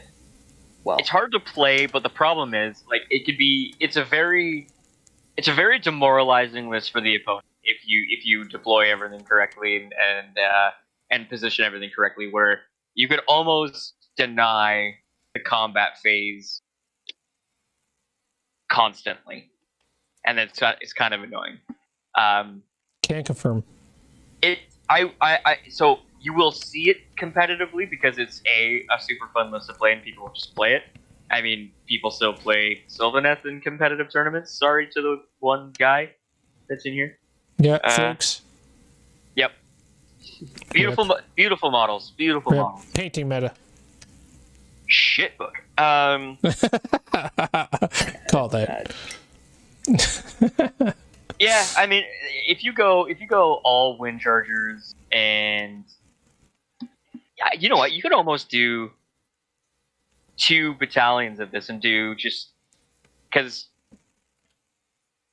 if you do MSU, but the max size in terms of units, the amount of units, it's 980 max, so that gives you the named Fox, 3 units of 5 wind chargers, and the wind mage. But then if you take that battalion again, and then drop the named Fox, and then 930. Well, it's 50 So slots, so yeah, so 930, and that frees up room for endless spell or a command point, which actually isn't bad. And then that's just like that's an egregious, very fast, hard to hit, unless you have shooting. That's the problem. If they're shooting armies, will dummy this list. That's most of Lumineth. But yeah. Yeah, but like this one's harder. Yeah, that one is like for sure. You could like totally. I mean, if Matt loves you're gonna love this because shitting on Sylvaneth is fun. You could just turn off their forest with Severeth, and then your wind chargers could just shoot all the models in the forest if they even try to hide. Yeah, it's like you can turn off faction terrain on a 2+. You can turn off. You forego your. This breaks the army completely. Yeah, you can turn that off, so you can basically. All the goblins are taking all the battle shock. Yeah. Yeah. And nothing's coming back either. I love Severeth, man. 24-inch move, and then other movement shenanigans where after he shoots, he can move another 12. And he's surprisingly tanky too. He can be. Yeah. Because he'll get Lookout Sir. Yep, he'll get Lookout Sir. He's got the 5-up shrug. Yep.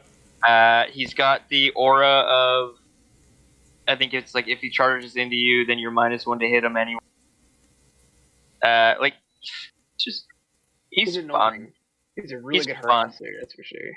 And every time he moves over a unit, he's doing like mortal wounds to them, and he gets to do it like twice a turn potentially from moving originally and then doing his move after his shooting phase at the end of the shooting phase, which is also, just to remind you guys, at the end of every shooting phase. So potentially, yes, unless the FAQ comes out to correct that, but you can just be mortal wounding the crap out of people. Yep. So yeah, after this model makes a normal move, and then in brackets it specifically says including if it moves at the end of the shooting phase. So if you're in range to do that 12-inch fly over units again, that's on a 3+. You're doing D3 mortal wounds. That happens twice if you do it right. And it can target multiple units too, which is crazy. Yup. And then if you're within 12 inches of a wind mage, it heals D3 in your hero phase. Literally the Avalonar and Stone Mage. Yep. Concept. Yeah. Little buddy. Yep. I mean, but his bow attack is 18 inches, 4 attacks, 2s and 3s, -3 rend. So in most cases, that's going through D3 damage a pop. So if you're hitting all of those, if you get lucky, I mean, well, not lucky, but I mean, because 3+s that's still pretty good for shooting. 3 of them are probably going through. Yep. It's more like it's usually around 5 damage. The shooting part. Still pretty sick for one model. Yeah, it's a character killer. Totally. I think he can do a little bit more too. But he definitely can. He's just crazy. What's the one where Places of Arcane Power? He's a fantastic model for that one. I think honestly, a lot of the stuff has helped out Lumineth a lot in that battle plan. It's mostly like I feel like just battle plans in general help them like scorch earth down. They can just teleport, all that kind of crazy. But you're not going to see him with techless, so that's the thing, right? So I don't think so. No, There's but no that's way. the thing, right? So like, that's the thing. So I think if you're gonna go one way, and this is the same way with the stone shits, right? Like if you're gonna go, if you want to play them, the stone almost- shits. they're not good. Shut up. They're okay. I mean, I don't know. I don't like them. Stone dookie. But like, if you want to play them, you almost have to invest to playing them solely. Yeah. Like to play around their kit. Yeah, you're doing Geometrica, you're doing the battalion, you're taking probably 2 mountain, some Baliacs. Like you're gonna be investing into it. It's hard to tech in the 10 units of Alarith Stone Guard. I love how the Hurricane stuff plays. I don't know how competitive they'll be. This is one that I just don't know. I can see them getting some wins, but I don't know. You get the In the mastery. right, Definitely. yeah, It'll take a while. in the right hands, like somebody who's played Gits a lot, a lot, and does well with Gits. I could see a Gits player taking this listen and kind of like murdering people with it, because they know the potential movement shenanigans, right? Yeah. So Yeah, because we already have units that are kind of like that, but they don't have the consistency of movement. you just got to be mindful that this army is not going to kill a lot of things, but the whole purpose of this army is to do movement shenanigans with screening, because they're big bases. You could screen a lot of stuff with it, and you're going to kite the shit out of things. If you're against a lot of 1-inch range attacks, with proper positioning, stuff will never hit you. Ever. Yeah. What does the Spirit of the Wind offer? Nothing crazy, eh? It's just the cyclone thing. It's it doesn't do damage when you go over models and stuff, but It does do the pylon stuff though. Okay. It does. Yeah, they both do that. Just not the where you do damage potential over units. And it's a red 2 instead of red 3. Same Still not attacks. bad. No, Still not bad if you're going all in on a Hurricane. It's not bad. it's a I unit 2, and it does not have Geometrica, so as Sire, you could use both of its Aether ports on it if you have a unit. Or you could take full advantage of it being Hurricane as well. So you could do the after combat move with it. Yeah. But then you also have to actually have it fight in combat. It's Hurricane in general for me. It's like if you're gonna go to like a 2-day tournament, like a bigger one, like that would just be such a headache to play. Like it would be so hard mentally. Like I would just rather play Tickless. You'd be so drained after game 2. Yeah. Like, Yeah. oh my god. I'd rather play Techless where the only thing that I really need to think about is what spell I'm about to autocast on. Yeah. Yeah, you're not really moving. I have so many choices. I have, what is it, 20, 24, 23 choices now? I can foresee Lumineth players clocking out because they took so much time trying to pick their freaking spells. Well, it's funny. I had my my team tournament game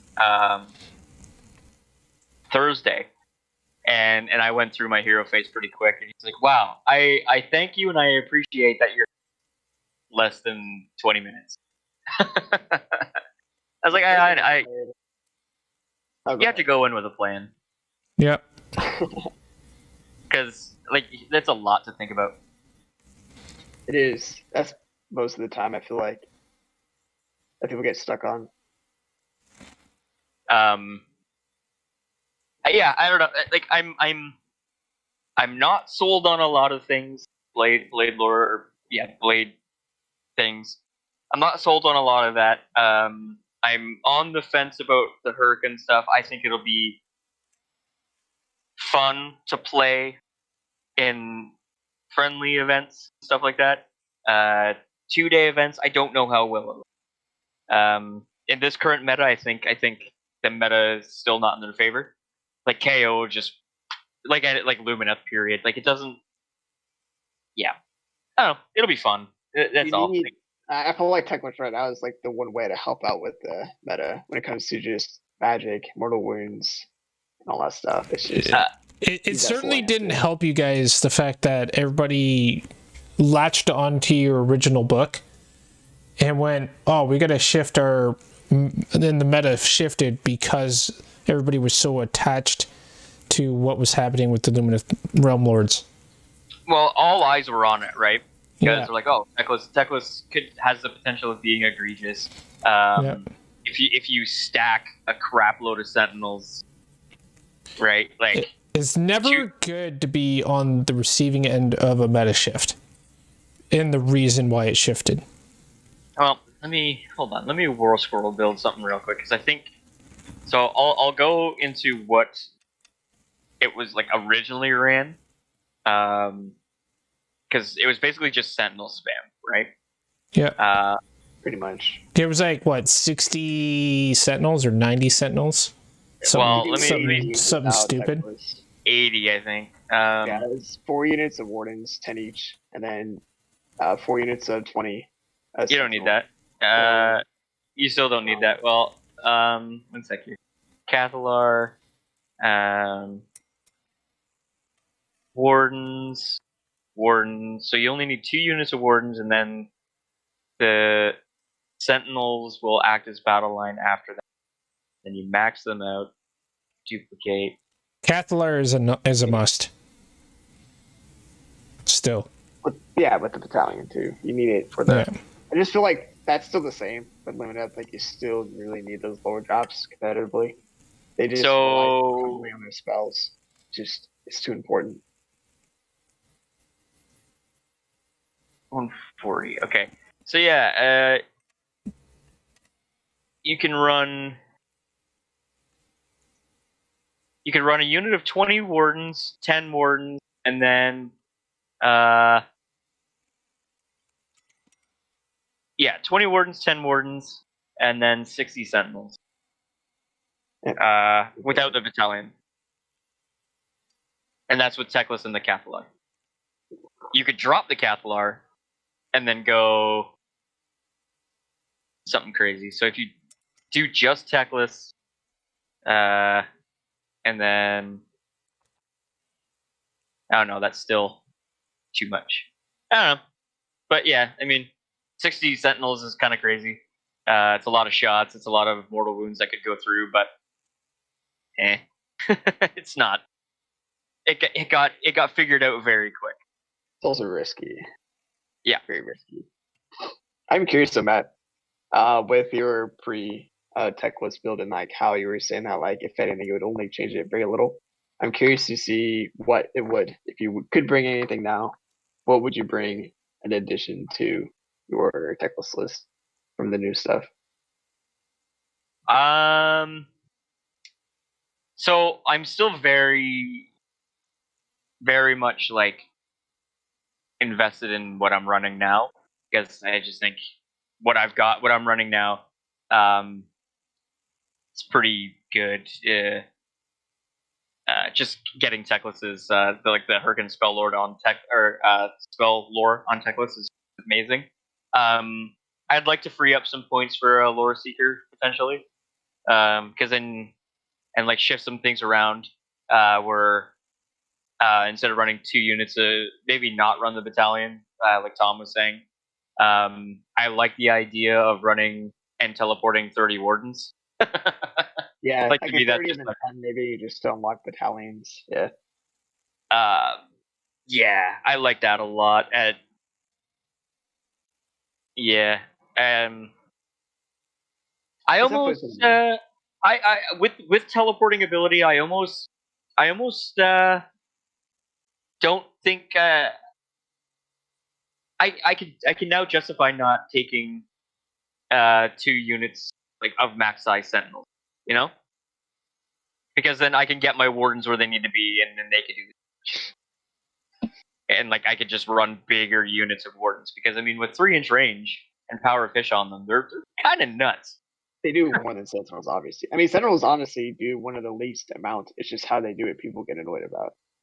But if you run two units of 10, that's generally with power fish more than enough to snipe out lower wound heroes. 5 wound hero.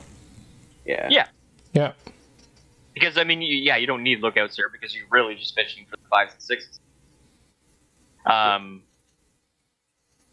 I would like to run more wardens. Yeah, I mean, to me, that's really all I would change. And like, if I could make Florosy, I would. But being able to teleport a giant unit of wardens and putting them where they need to be is huge now. So, just more wardens. Maybe drop some sentinels and more wardens. It gives you essentially another turn for Lumineth for scoring. Yep. And I'd probably still keep him Syar. Yeah, I still think Syar is the way to go. I think it's the strongest list. Yeah. So you all believe that it's really not. This didn't really shift anything. It's just giving options to people that want to play something off the path. So yeah, but it also gives people the option to play this book socially and like run things that aren't like egregious. Because like there was really only one way of taking it. I mean, yeah, you had the stone stuff, but I mean, like for pocket wise, if you want to play like tournaments, you probably never, just the cost of the actual money that would be to build the stone stuff to play social, and it is a bit much. So you basically bring your sentinels and your wardens and techless to a social game, and people probably would not want to play you. But this gives you the option of running stuff that would be fun to play socially as well. So, see, I'm okay with that. Like, they gave the army a beer and pretzel list idea, and then still keep the core of a competitive hard as nails core. I mean, I also think too, from when I first saw this, there's just more options, and I feel like those more options are going to be more useful in the future when metas do shift. Like, the reason why we're seeing the ones that we do now is because it's the best in the current meta. But when it does shift, like, we have more options. Like, when we play against like a bunch of hordes, like, maybe Dawn Riders might do better, or like Wind Chargers, or whatever. Blade Masters, you know, like, oh my god, Blade Masters. Yeah, well, you know, but if you smart heroes.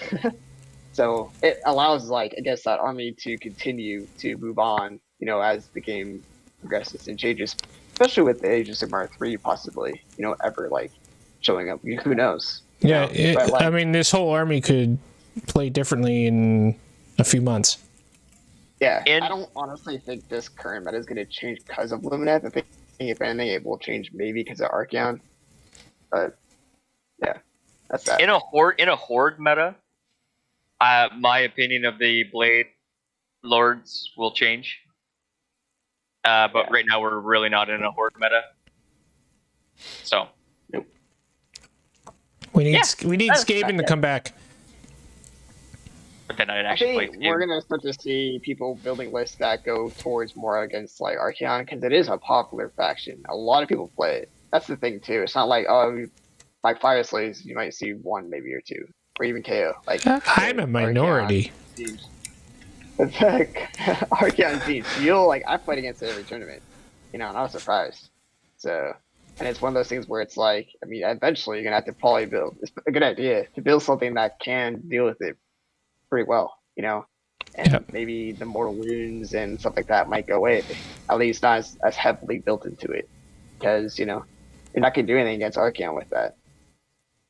That's like one of the things. There might be other things too. And I think, honestly, hordes might come back eventually, because, I mean, Archeon can only do so much one at a time, you know, just bring a bunch of models. But they're also Or, they're also set up for a cavalry meta too, right? I mean, who knows? That could be a thing, right? yeah. I definitely think it might shift again soon. It's hard because obviously the pandemic and there's only so much you can do with like new point changes, GHB, and all that stuff. The problem is they're not taking TTS games into consideration. I think that's a legal reason. Because if they recognize that TTS is a thing, they have to take legal action. Yeah. And I think that's why they just turn a blind eye. Oh, we didn't know. But I think they also realize that, I mean, it's also driving their sales. People playing stuff for free, it's gonna drive sales. Yeah. I don't know, like it all around, it's a good thing in the book in terms of the current meta and what it offers. I don't think you're gonna see much change right now, but as the meta shifts, like Peterson said, as the meta shifts, they've got options to kind of shift along with it. And you have really good units that you can shift into. It's just they are very meta dependent. But like when the meta shifts, this is now a book that's set up that won't be left behind when the meta shifts. Yeah, unlike your unfortunate cities. Man, I don't know. I still kind of want to run a bunch of Phoenix Guard with. Do it. Anyway. You can do a cities list with Lumineth and cities and Stormcast. Yep. Maybe not Stormcast, but fair. A lot of Lumineth stuff is very specific on the role. That's why like it kind of gives you that future, I guess, competitiveness. Like a lot of stuff is good at what they do, but at the moment, like we don't need those for certain things. And I think that's why I'm like so down on the Banner Lords, because like in the current meta they just offer. Correct. But again, when we shift to like, hey, Hordes of Skaven are now going to be a thing. Okay, I'm going to teleport Blade Lords in front of them, and I'm going to shoot. Well, see, and that's the thing, and like with the new Broken Realm stuff coming out, like Night Hunt hasn't been touched in how long? What's a Night Hunt? I have no idea what a Night Hunt is. Sorry, Legions of Grief. Those are two very different things. But think about it like this though: we've got vampires coming up. You know what comes with the vampires is either the skeleton or the zombie horde. That's their battle line. That's gonna be a cool army. Yeah, it is gonna be a cool army. It's very kind of classic vampire, just like have their minions fight for them and have very powerful vampire lords going around doing vampire stuff. And what makes me really happy is the way things are gearing up and heroes that they've teased and stuff. I think they're very much gearing up for a cities / vampires box. Much like they did with what was it, Slanesh and Daughters of Cain.